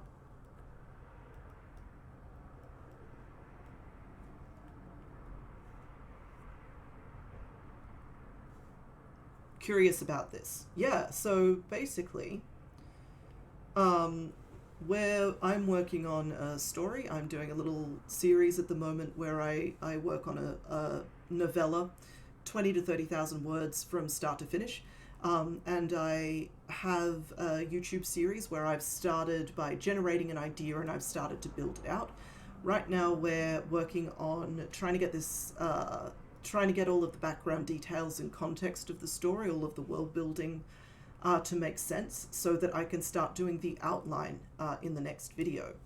So at the moment we're working on, there's been a recent revolution in this particular world that we're building, and we're trying to figure out, there is a real reason for it, which is that the aristocracy feel that they have, there was a recent peace treaty. They feel that the current aristocracy are actually beholden to another country, not to because they're the kids of an adoptee ruler that is from the other country, isn't local. And now we're trying to figure out what lie, or what half-truth they're telling to the working and rural populace in order to get them to back this revolution without breaking the trade deals that they've just made with this other country, so that they can still keep getting their shiny things.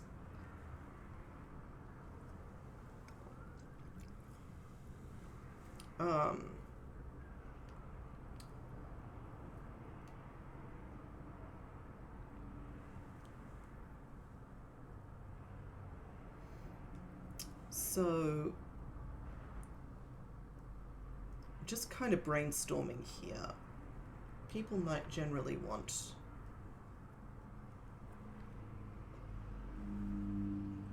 more opportunities.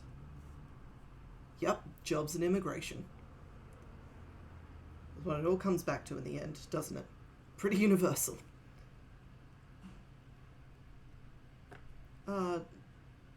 Closer to home.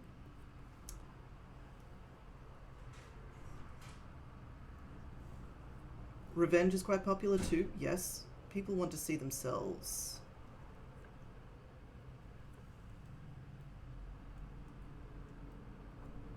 represented.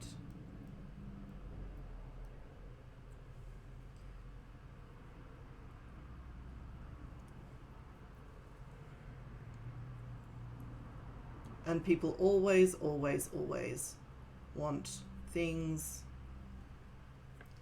to be cheaper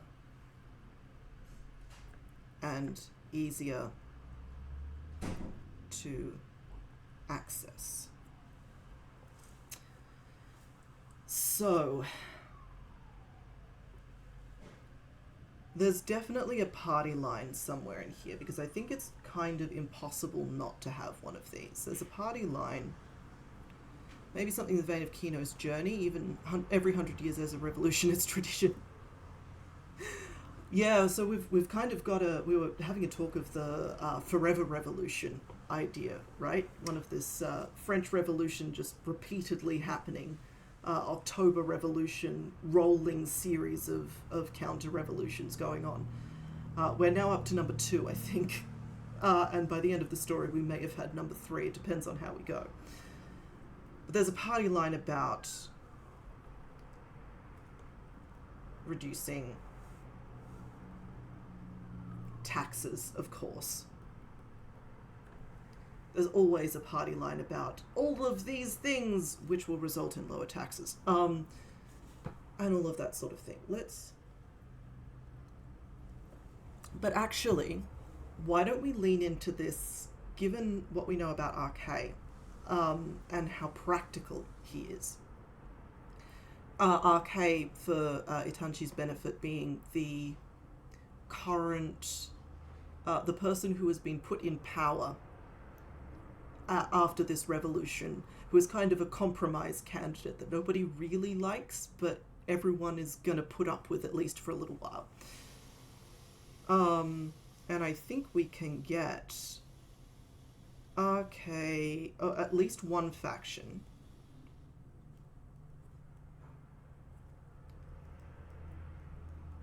wants better access to hubs in rural areas. So things like, oh yeah, what was that story? British invasion, music conquered the Americas. Yes. Yeah. Oh boy, Code Geass. I haven't thought about that anime in a minute. Gosh. That was the anime that got me into anime. I have many memories of Code Geass. But yeah, what I'm thinking is at least one of the groups wants something like spread out the and because we're also going to have, here's the other thing, oddly still, is it? Seriously? Because I know we had Code Geass, and then we had the second season, obviously, Code Trainwreck, and then we had the sequel, and then we had a bunch of manga, and that was like one manga that was a retelling of the original, and then we had a bunch of spin-offs. Are they still making those? Yeah, Rose. Boy.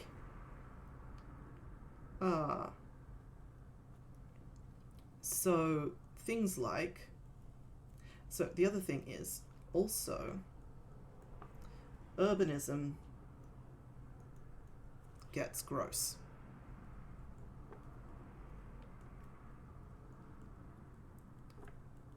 By which I mean, the more people that live in a city, the harder your sewage system has to work, the harder your maintenance people need to work, especially if you're still using things like ox and carts as your major form of transport, and you haven't invented the internal combustion engine, which has its own problems, but nevertheless.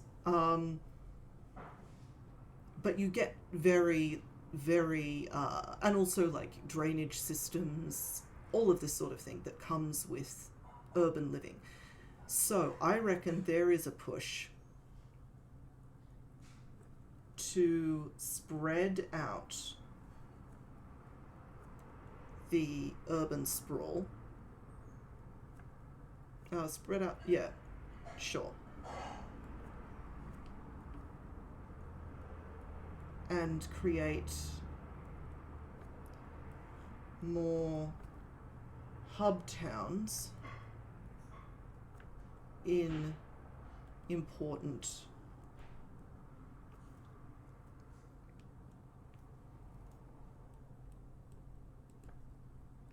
Saw that, then Steins Gate. Same voice for the lead was great. Ooh, English or Japanese? John Fukuyama or... I can't remember who played Lelouch in the English. It wasn't fucking Johnny Young Bosch, was it? It's always Johnny Young Bosch. It wasn't Crispin Freeman. He played Orange. Jeremiah. Steins Gate is very good. Yeah, Pumpkin and I have been meaning to play Steins Gate for a while, actually.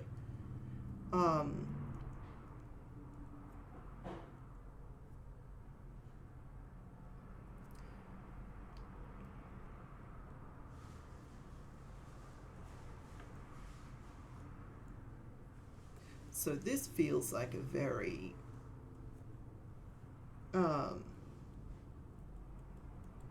this feels like a very boho idealist's idea.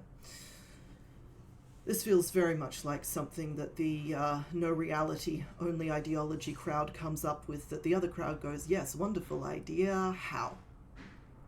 How are you going to do this? So this leads into... what kind of concepts is this? So this is kind of...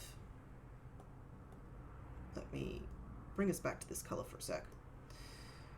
So this leads into equality and access. It's decentralizing.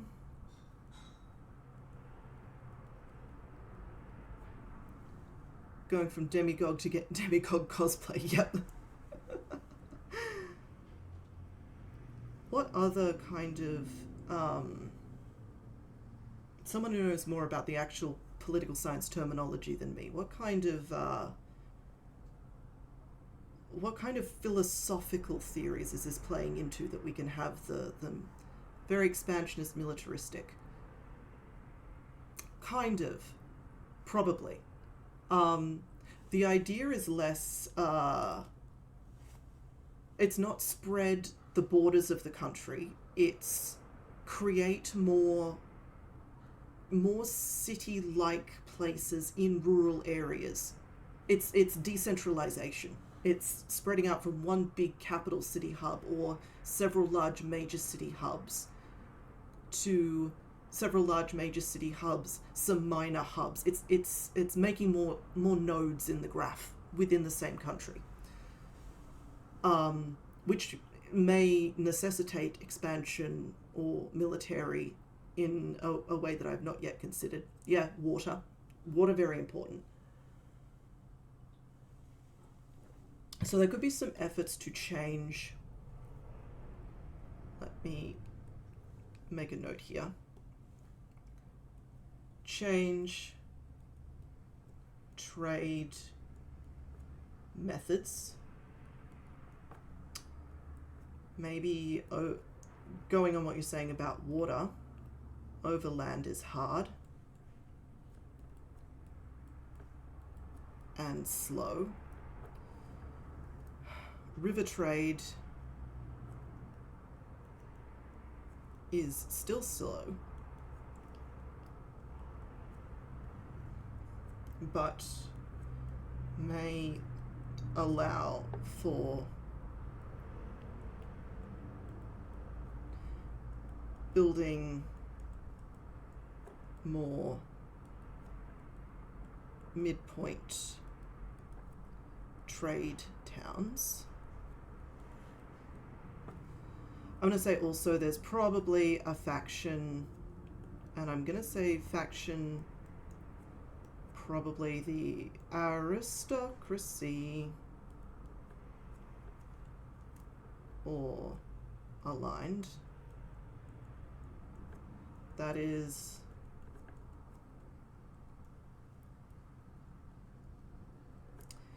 interested in industrialization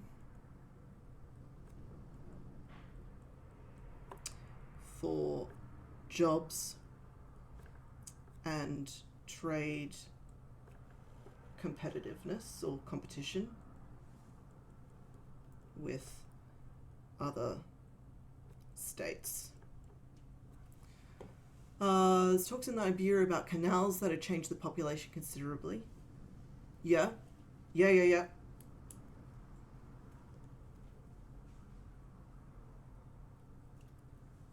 for absolute sure. Libya, sorry, yep. Yeah, for sure. Building artificial canals would definitely...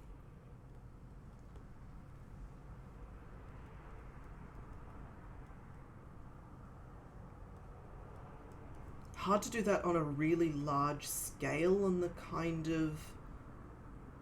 of pre-combustion engine society that we're looking at here, but it's definitely an option for maybe instead of artificial canals, maybe redirecting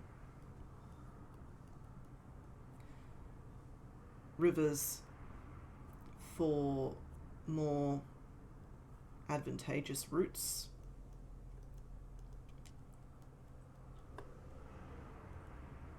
But again, that's going to be a very pie in the sky sort of thinking. That's very definitely going to be more... That's going to be the ideological people trying to come up with ways that their great idea will absolutely and totally work, you guys, just trust us, than something that they can actually do, I think. And the reason I'm now trying to ask about these questions here of what the political philosophy concepts are here is because I think this is going to feed a lot into how Blackbird is structuring their ideas, because Blackbird needs to be really wrapped up in this political philosophy more than the reality. So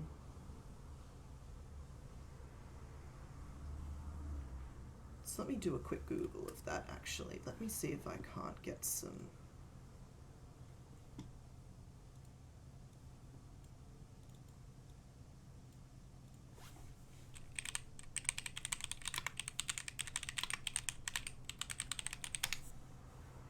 Alright.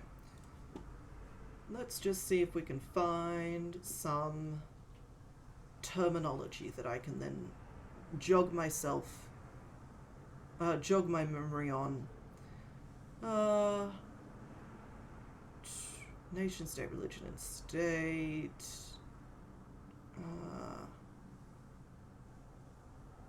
Relating ethics to political order, Confucianism, legalism, Moism, agrarianism, Taoism. Republic, democracy, oligarchy, democracy, tyranny. Alright, let's... Definitions of government from Ibn Khaldun. I'm not reading any of this in any detail. I'm really just scanning for keywords that I can use to get a foothold in the ideas I'm trying to think about. Rationalism.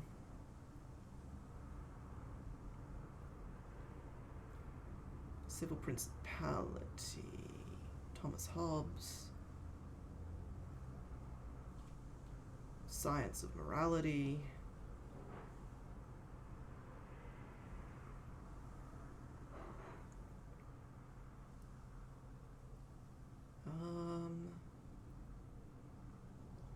Again, we're getting to separation of church and state. Voltaire.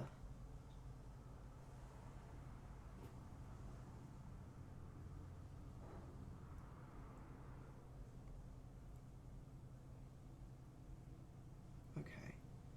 Consent of the governed is an interesting one. Let me make a note of that somewhere. Is that related to this? No.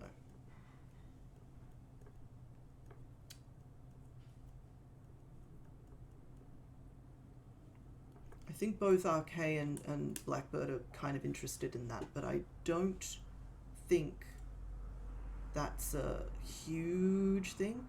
Time to cost this fool the mandate of heaven, yeah. On liberty. This is John Stuart Mill, utilitarianism. James Madison, Thomas Paine. Where are we at?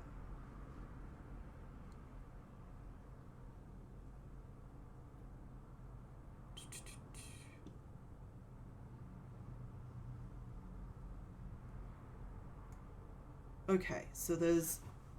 Let me just make a little note here. There's an interesting... If we're going with this decentralization kind of thing,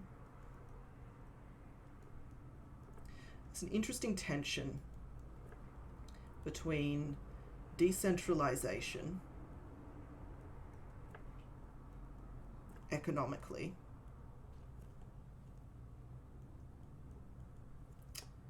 and the necessity of reforming political and state identity, right? Because if you're trying to stop people gathering in these large city areas that are getting overcrowded, and you're trying to keep your rural populace who actually got you into this position in the first place happy by opening up opportunities for them, making their lives easier, then you're also giving up your ability to directly affect large swaths of the population at once with pre-digital mass media, right? That's a thing. And I think RK is fine with that, but a lot of the aristocracy is not. Maybe Blackbird isn't either. Maybe that's something else that a lot of the other people in the revolution are going, hey, by the way, you're gonna shoot yourself in the foot if you do this. Now, there's a thing that I can link into this, which is that because they're having to really, in order to get maximum sort of remaking this state identity thing going on, in order to maximize the countrywide identity crisis,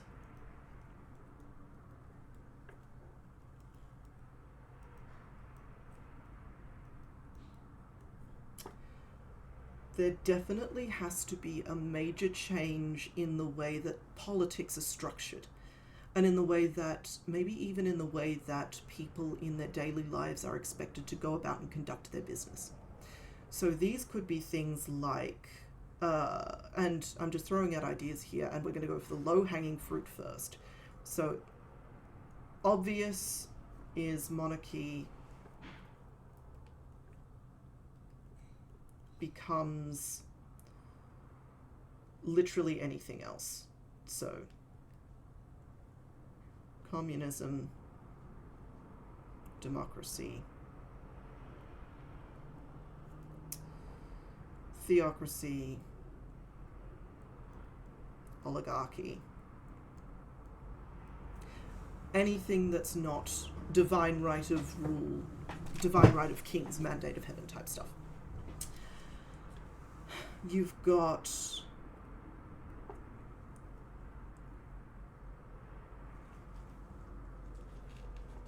and I don't know that I wanted to start off with a monarchy, but I think I definitely want one ruler goes too many, and a hereditary. I think maybe I have to start with monarchy, even though we're not going to reference it a lot, because, hello cat, because we're going from hereditary rule, basically, right? We've got someone has adopted someone from the neighboring country who then naturally becomes the next ruler.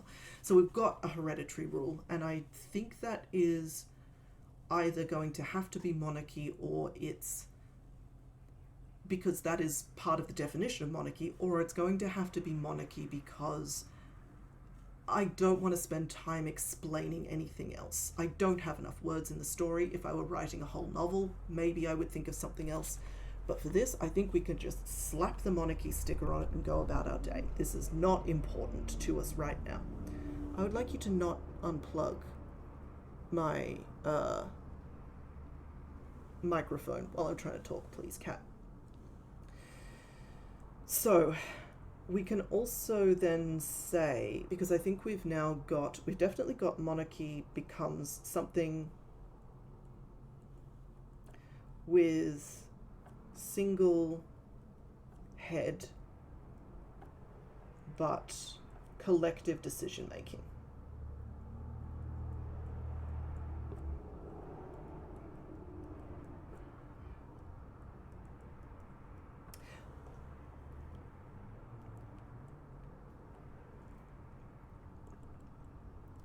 And a lot of the thing is that people... One of the things about a lot of the revolutions we've been talking about is that, yes, there is a monarchy, yes, there is someone with absolute rule, but a lot of these places already had a parliament of some description advising the monarchy, doing this collective rule thing. So we're sort of haven't moved far away from that. We've just maybe changed how this head is chosen. So we've gone from divine right / hereditary to selected by people.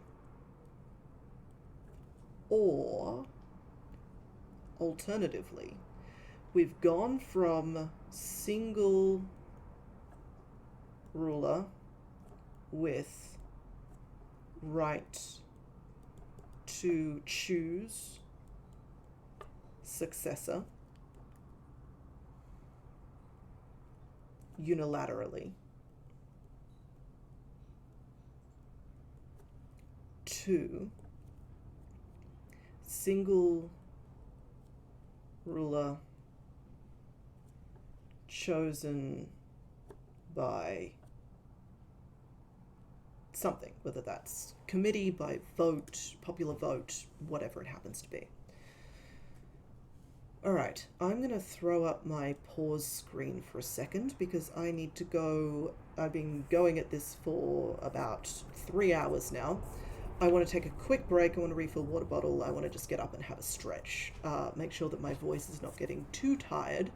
So let me pop this. I'll turn off the mic. I'll pop this on our streaming thing for about 5 minutes or so, 5-10 minutes, and I will come back very shortly. So everybody else get up and have a break as well. I'll see you back here at let's go almost 10 minutes. So that'll be 10 to 11 by my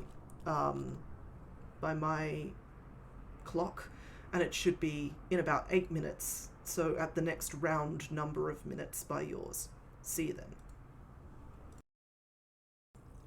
Alright, let's see how badly I've messed up this green screen. Not too badly.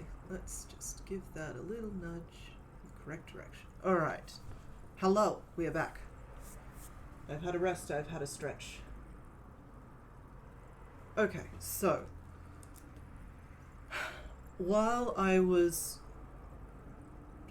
fixing that, I think we can deal with the details of that exactly in the outline. I think that's not necessarily something that we need to fix immediately, and I understand that I am probably reaching the last sort of section of this stream, because again, I've been going for 3 hours, and I've been talking pretty non-stop, so I don't necessarily want to continue talking for a full 8 hours. That sounds like it would be very not sensible. So let's say that we've got about an hour left.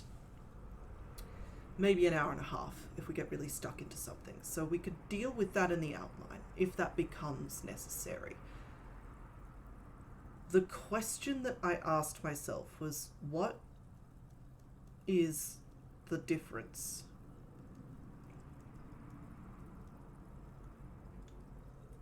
between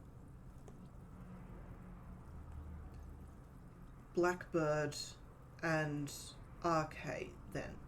Because I still need, so here's the big thing. I still need both of these people to be sympathetic.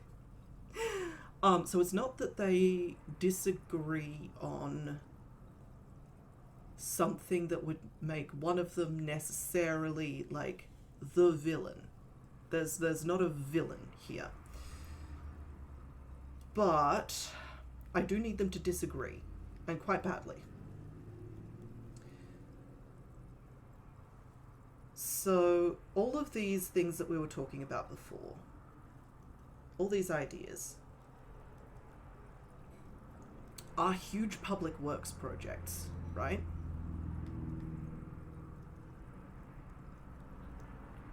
Oops. Didn't mean to do that.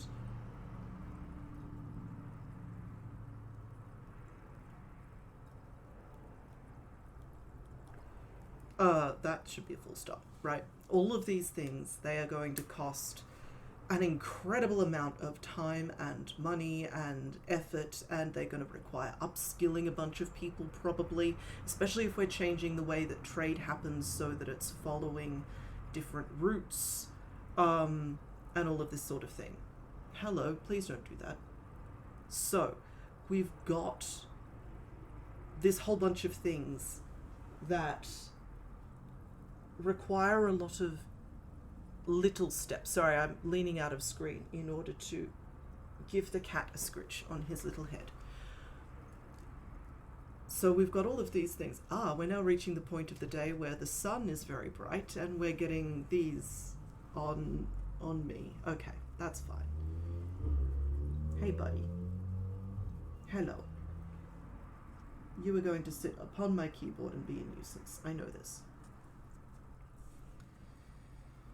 So what are the things that need to happen in between now and then? So we need the populace on board, because this is going to require changing a lot of behavior from people. This is going to require incentivizing not going to the city, new regional governance,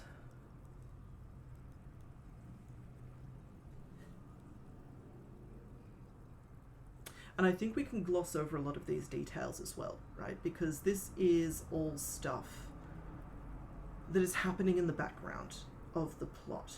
The thing that I wanted to kind of get to with this, and I think the thing that is a real major point for this. This is Via, by the way. Everybody say hello, Via. The thing that's a real major point for this is that RK has paused grand plans. Let's make that a bit more obvious that we've got a grand plans. Yes, kitty. To make incremental steps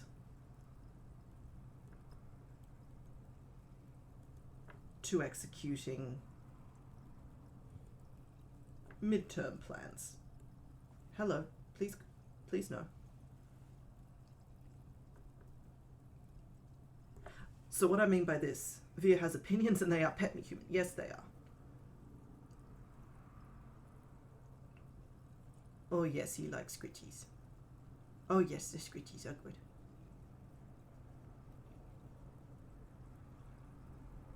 He also has opinions that are fill my dry food bowl human, thumb monkey. So we'll have to do that in a second as well. But I can probably do that after I've finished the stream now, given that we are in the final throes of all of this. So by that I mean he's doing things like appointing new governors,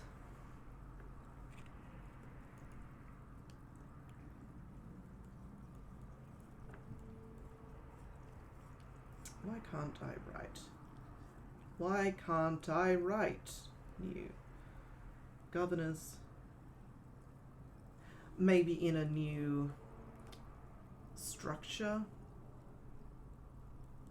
So there are different responsibilities being set out, but obviously has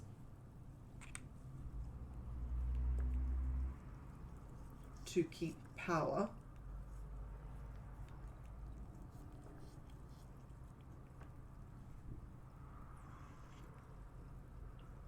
Via has opinions, and they are that my hand is tasty. Please, bitey kitties, go on the floor. I love you, buddy, but you aren't allowed to bite me.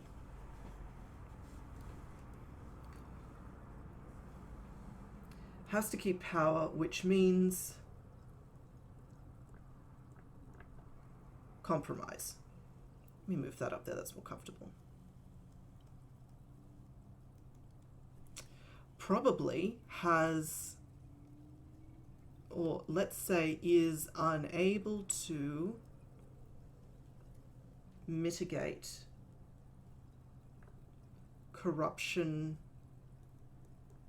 in decentralized or in distant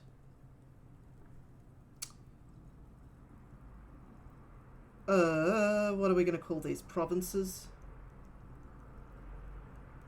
Something of the kind. So we've got this idea that in order to keep and maintain power and put these very long-term big public works goals into place to really benefit the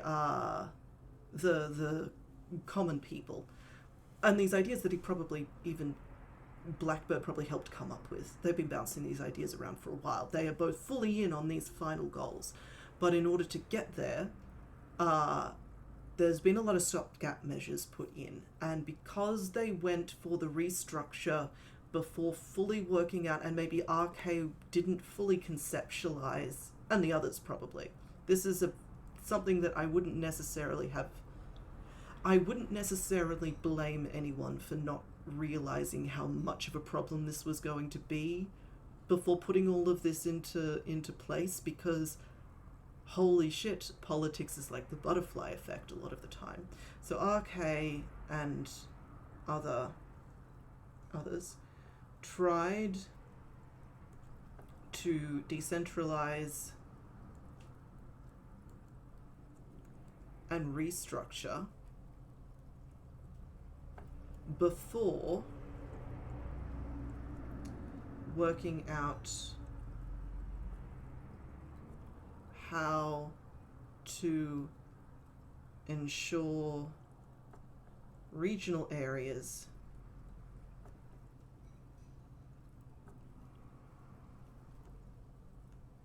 were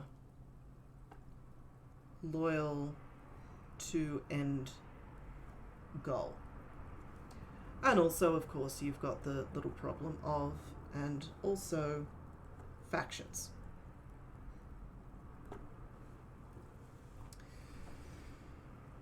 And then that's where Blackbird comes in, right? So Blackbird's now going, holy shit, you were doing such a bad job. And Blackbird, this also gives reason for another thing that has been in the back of my mind as a vibe, and wasn't necessarily something that I had mentioned yet or really thought was key, but the fact that I can now loop this in very logically is definitely a bonus as far as I'm concerned, is that gives Blackbird a reason to be constantly traveling. Apart from just trying to stir up all these grassroots movements thing, to try and move away from what RK was doing. So now, moving again from this, I'm just going to continue in this line. So, moving on from this. Let me, this color maybe. All of which means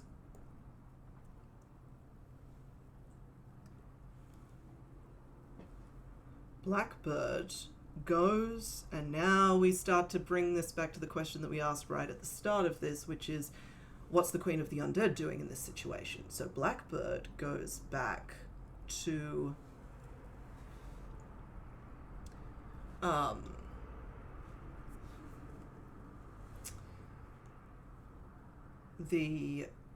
or goes to Queen of the Undead for help.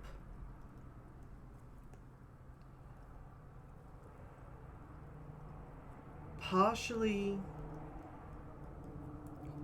for extra people. Maybe there's a pretty low appetite for revolution at the moment because we just had one of those and it kind of sucked. And we will do it again, but only if we really have to. And not everyone's convinced that we're up to really have to yet. Some places are more convinced than others, depends on what governors got put in place where. But goes back partially for the extra people to back the movement, but also partially because it's kind of a desperate attempt to get the literal symbols of the nation's past on side. And I think Blackbird is ideologically compelled by the Queen of the Undead. So there's this not secret, but this kind of, what do you call it, ambition that Blackbird is not even admitting to himself necessarily, or themselves, which is that they want the Queen of the Undead on side because it's one final way to reconcile with Ransom King, right? If Blackbird can make it so that Ransom King, all of these obstacles go away, all of these issues with the decentralization and with everybody not following what's going on go away, Ransom King can have one last chance to prove that they weren't lying when they said all of those things to Blackbird. Let me write this. How do I write this down succinctly? So Blackbird wants to give RK a chance to prove dedication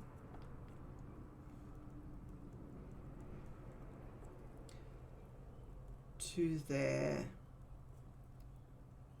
shared ideology. And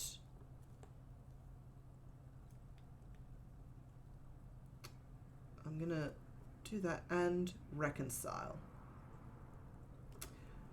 They're both feeling a bit bruised about this, and the Blackbird is going, okay, I want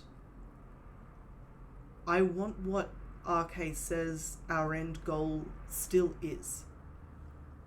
But before I trust, I need them to prove that they're still working towards this, and I'm going to do that by giving them an opportunity to prove it without any of these obstacles in the way. And I want to go to the Queen of the Undead to help me with this.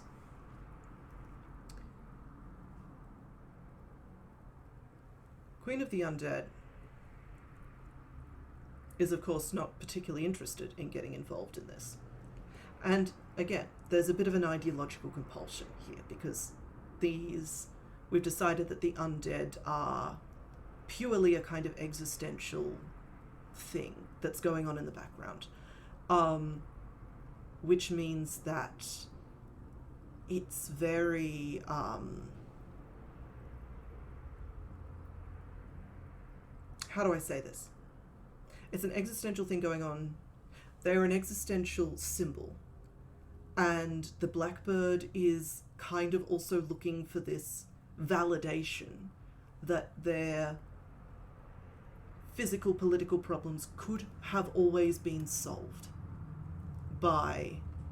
with ideology, without having to the fact they want validation that ideology could have been enough in the end. They don't want to admit that they're being unrealistic. So I think that's, let me just do this once. Validation for prior, that's not how you spell.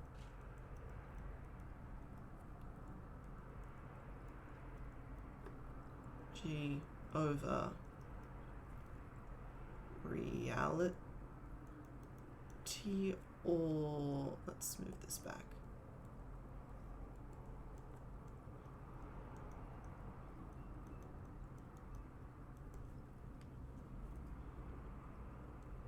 Oops. There we go. Okay. So that's where that comes in. Let's go back over here.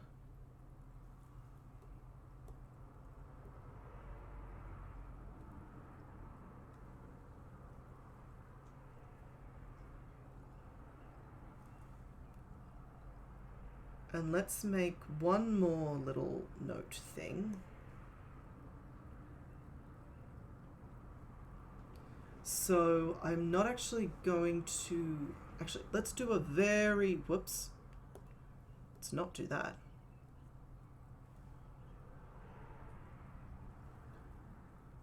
Let's do another quick recap of the factions, because I think I've got these lists in like several different places now. Whoops.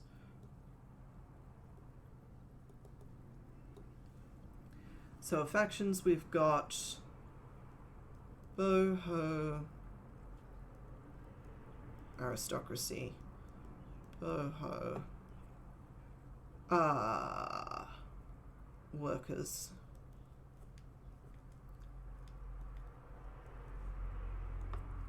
we've got old money, new merchant class. I think they're our main ones, and I think they're the ones that are very definitely going to have to stay the main ones, because I think that doing anything else, we're gonna blow out this word count real quick if we keep adding people. But I do also want to add that we're going to have some people with interests in land and farm,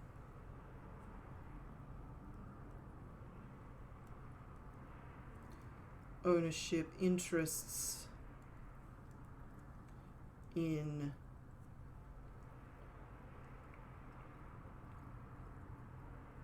shall we say increased luxury good production,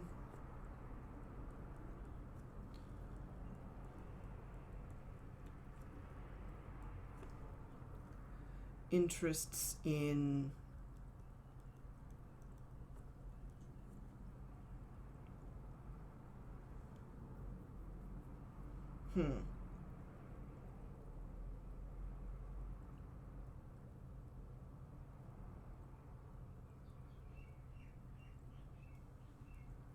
let's just pause that for now. I think that's enough to get a foothold.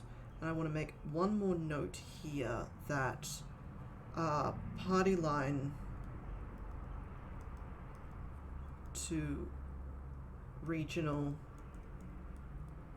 interests in power status for the governors, because of course. Party line to regional areas would be less travel time to sell goods.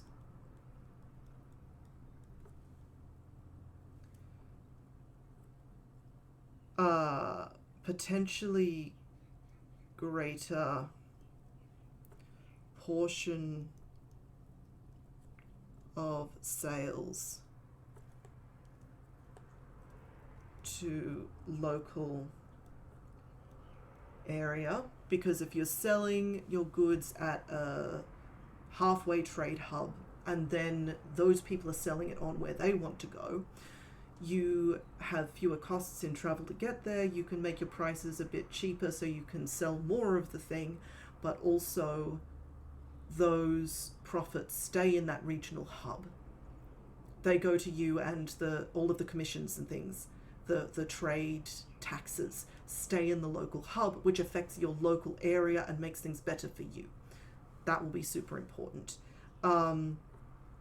So also bigger voice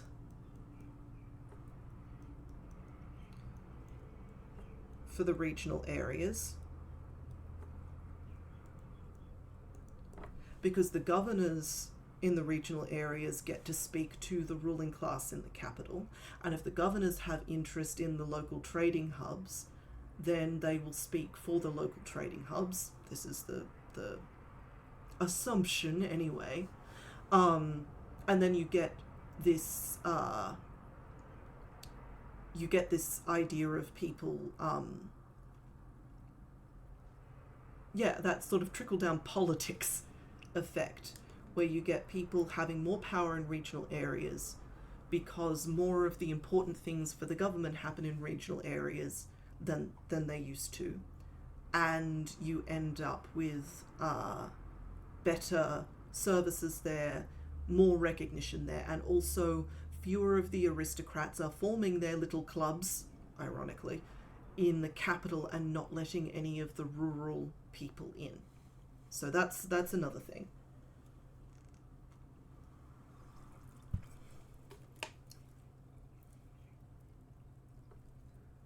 Make politics visible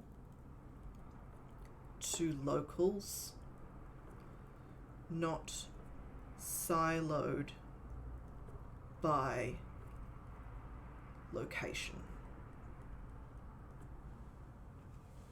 So I think that's how they're selling it to this regional populace. I think a lot of it is very definitely about that kind of everything happens near you, which is better. It's easier for you, it's more convenient, and you'll have to pay less for it. And also, if you're interested in politics, you actually have a chance now. I think there is, side note, there was a promise that local governors would be locally elected, but that is slow. RK is trying to increase education and literacy access regionally first. Delays, cause tension, and also Blackbird is annoyed. Okay. So that's got that kind of squared away. I would like to think it's squared away at least. It may not be.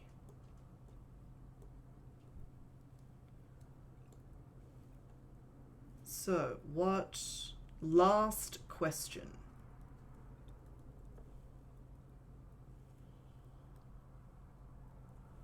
What does Queen of the Undead want? Why are they here? Why is she here?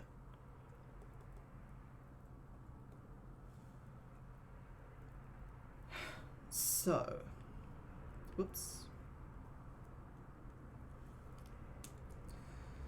let us have a think about this question for a little while. Just give me a moment.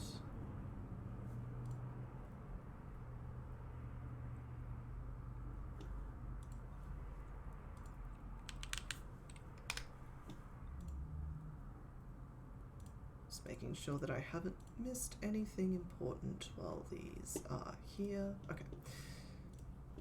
Alrighty then. So, what's the Queen of the Undead doing here? So, no interest in getting involved.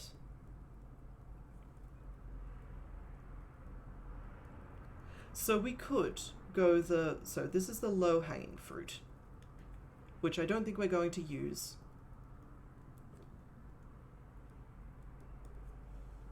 But I think it is important to note that it exists, just for the thought process. No known interest. Yes, we're stepping back and we're talking about this as word of author, word of God from on high. Queen of Undead doesn't care. Low hanging fruit does not want in, but Ransom King and Blackbird drag her in. And I think Blackbird definitely tries, but I don't think it works. And the reason that I don't think it works is that I think, as we were talking about before, having her get too involved, yeah, we're getting to the point where there's just nothing we can do to make this green screen look any good, unfortunately. I need a blackout curtain or something to hang over the side of that so that it doesn't keep doing this. But that's a problem for another day. The reason that I don't want to go with that is because, again, this is looping everything in a bit too neatly. I want a little more chaos than this, and I definitely want this. I do want the dead to represent more of this existential, the world does not work the way that we thought it did thing, rather than this is about the, rather than everything sort of coming back to this revolution and this political situation. I think adding the layer and the chaos is more interesting than taking the central concept deeper. So, in that case, we've got a whole bunch of people's reactions.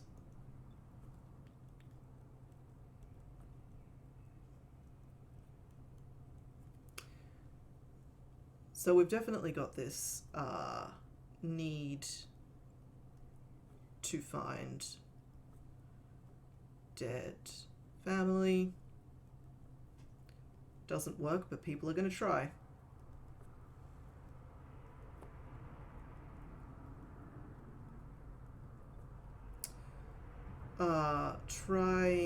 Some people will try to reform religion around this.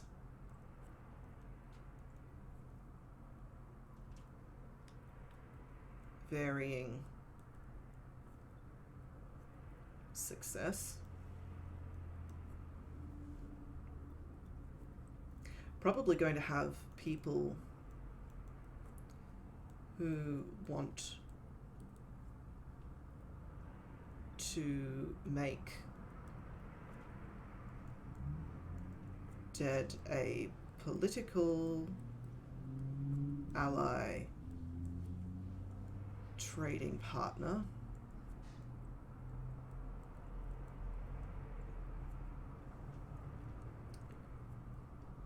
not happening. Dead don't need to trade things. Why would they want your things?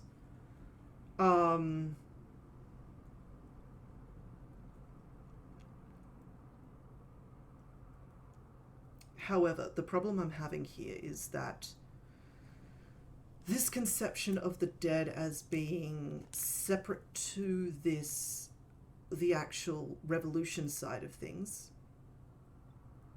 Yeah, you can think of... Yes, you probably can. If we wanted reasons, we could probably come up with them. The question is, do we want reasons? Or do we want to say... Or do I want to say, no, this isn't how it's going to work?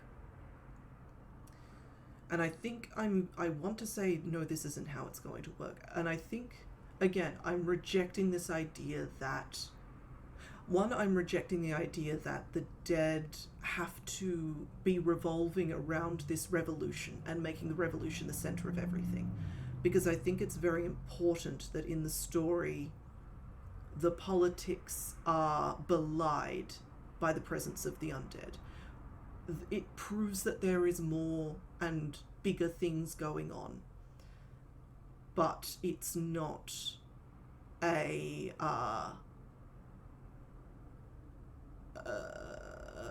it's proof there's more and bigger things going on rather than a spanner in the works of the current plan.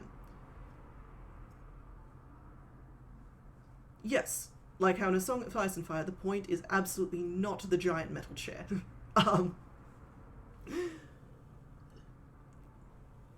And yeah, depends on whether you want them as personalities or a force of nature. And I think the reason why this is a little bit difficult right now is because I want to have my cake and eat it too.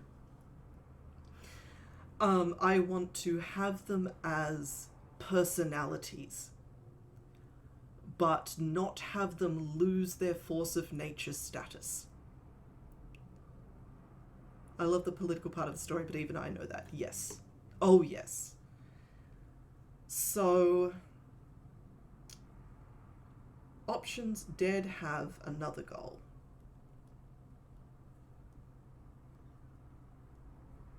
Going back to what we threw out before, possibly, of Queen of Undead is fleeing...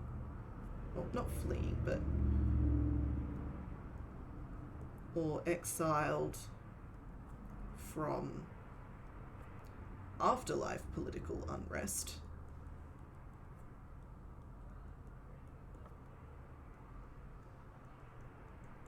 Because I think there definitely does need to be some kind of in-universe acknowledgement that this is not all of the dead people ever.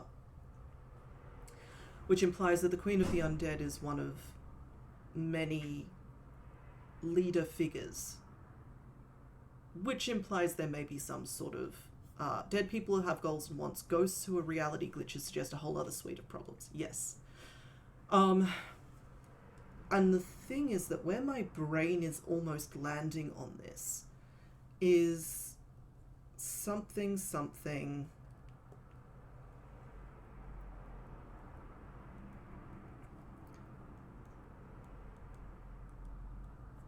Dead are people, but consider themselves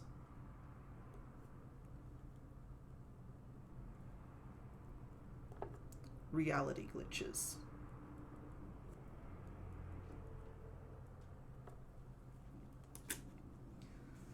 Right? You've got a whole bunch of people that are now divorced from the things that they know used to make them people, and they have little to no memories to speak of, and they have this leader.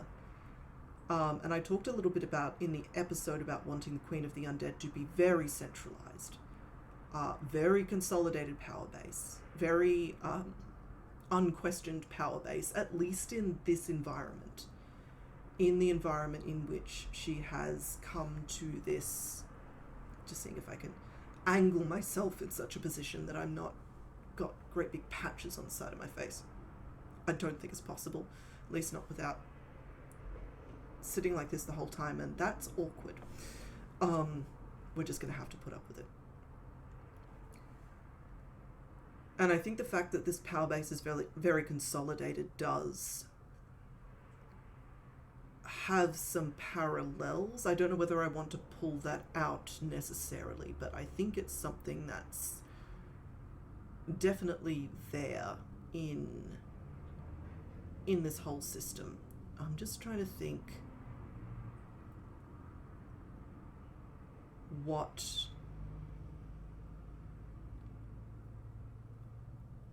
if not, what do they want?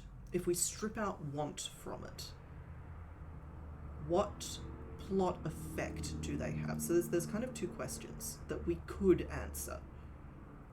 Let me put that in my other color. So two questions. We could answer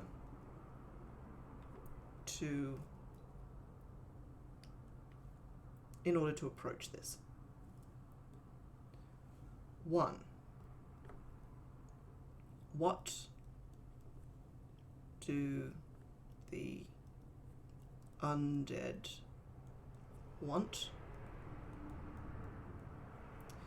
Or two, what effect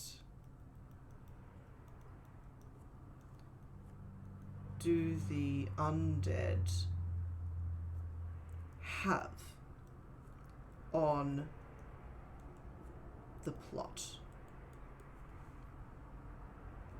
And I think maybe actually I want to come at this because we know how Blackbird and the Queen of the Undead interact, right? We know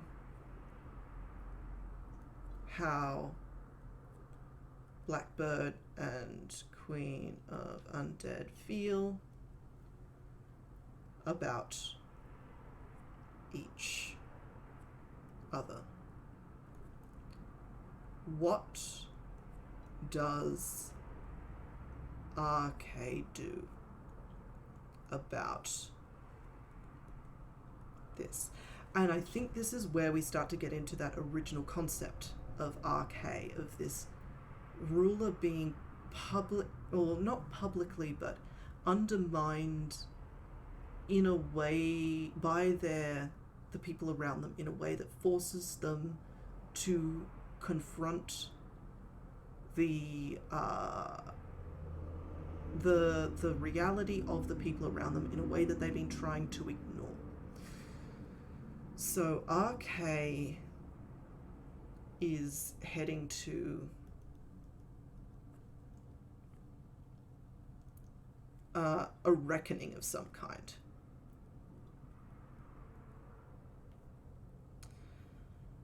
And I want to note here that this may end up coming across as if Blackbird was right and Caving was wrong. I don't want the story to go there.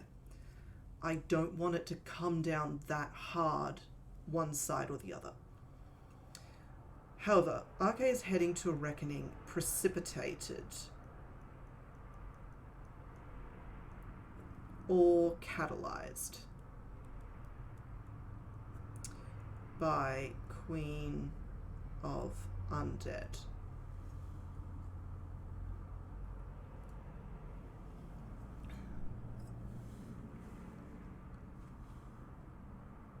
So,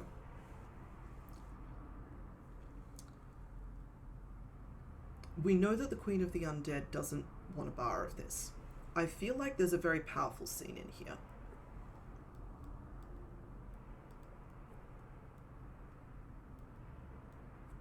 Where the king and,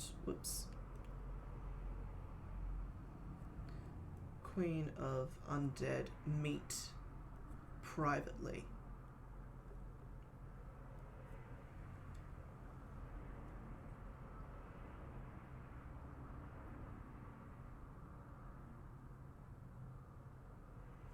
And I feel like what we're heading for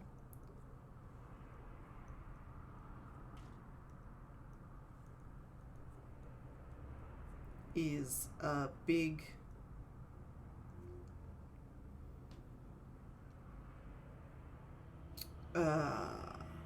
what's the word for it? Clusterfuck is one word. Let's use that one. I like the word clusterfuck. With factions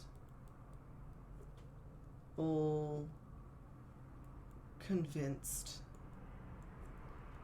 they have a leg up on each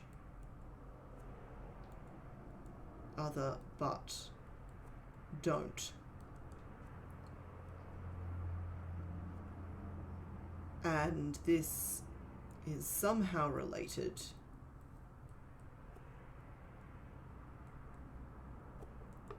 to Queen of Undead, perhaps because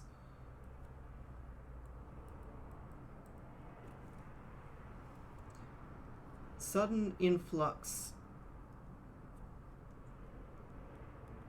of existential panic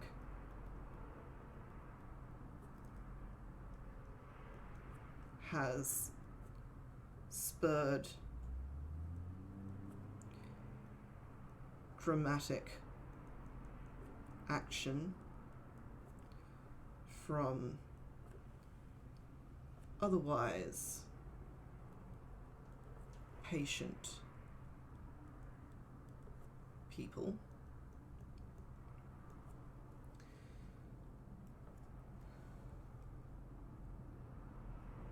I'm not sure how this is going to end yet. I'm not sure I need to be certain just yet. I think I would like to be soon, given that we're going to have to do outline things pretty soon. But I don't think I need to be 100% certain on which way the chips fall in the end. I think I just need to know that we're heading towards this big, everything coming to a head sort of thing.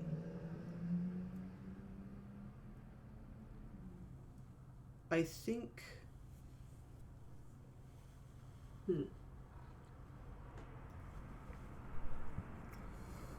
Yes, hello. You're going to move the tablet again, aren't you? Hello. Other cat.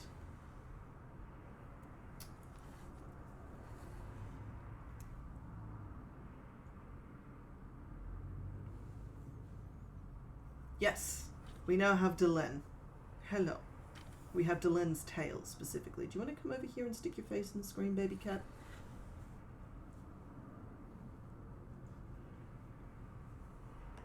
No, we're going to stand over there and headbutt the filing cabinet on the table.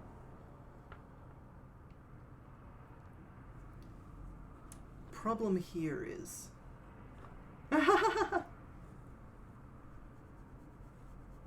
You can be the auntie to my cats if you like. I feel like they would enjoy having weirdly excited aunt.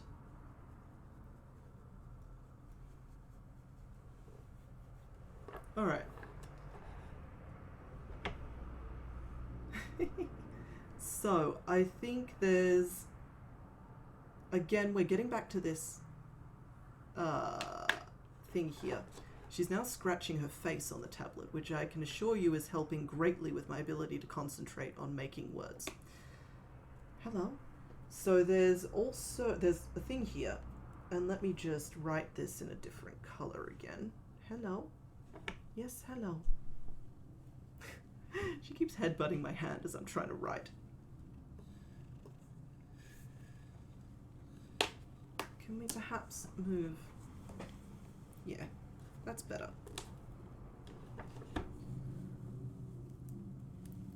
The central question to all of this, and coming at this from a different way,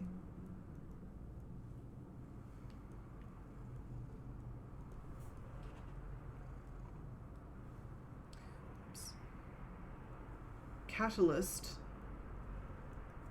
is an inherently passive role.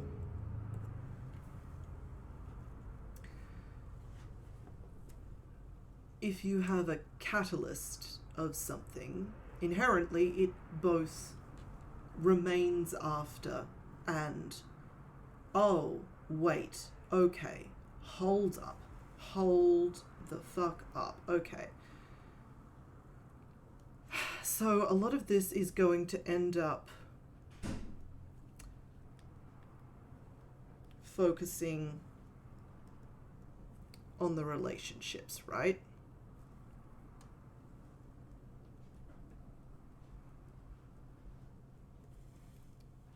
Holding, yes. Pending. So,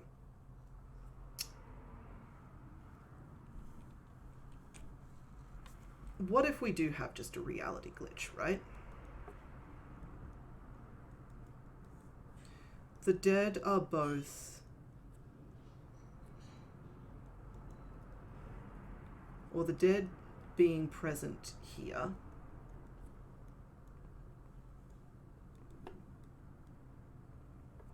is also inherently temporary.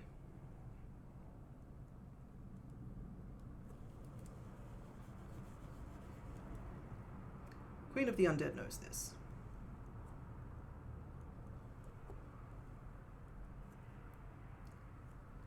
Queen of the Undead is used to this.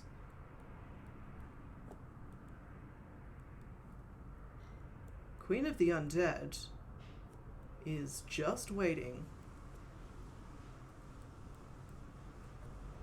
to move on, right? Which means that at the same time, you've got all of these political factions are trying to contact her and use her. She isn't interested.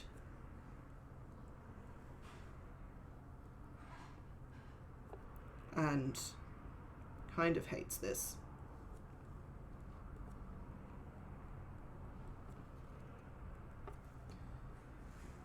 Queen of the Undead, revolutions happen all the time, I'll be fine. Exactly. But Queen of the Undead forms connection with Blackbird, probably out of pity.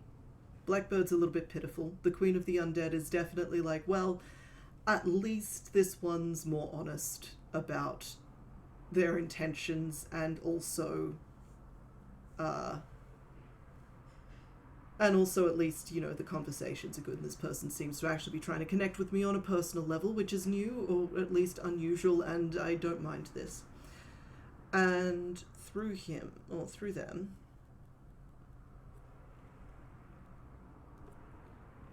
the Ransom King. This connection precipitates political collapse due to breakdown of already tenuous trust. That's our story. We've done it. That's how everybody gets from point A to point C, F, G, whatever it happens to be. Trust is already low. There's all of these things. We've had this betrayal. Blackbird goes to the Queen of the Undead to try and assuage their own conscience, get a bit of validation, and reconcile with a friend. As a result, Ransom King and Queen of the Undead end up talking as well. There's a whole bunch of people who have no idea what to do about all of this, and as a result, everything comes crashing the fuck down. And that's all the backstory. We are done. Good work, team. Thank you, everybody who came and contributed ideas to this. This has been really fun to bounce ideas off of people in the threads, in the discussion. Really enjoyed having all of this back and forth. I think it's sped up this process quite a lot, actually.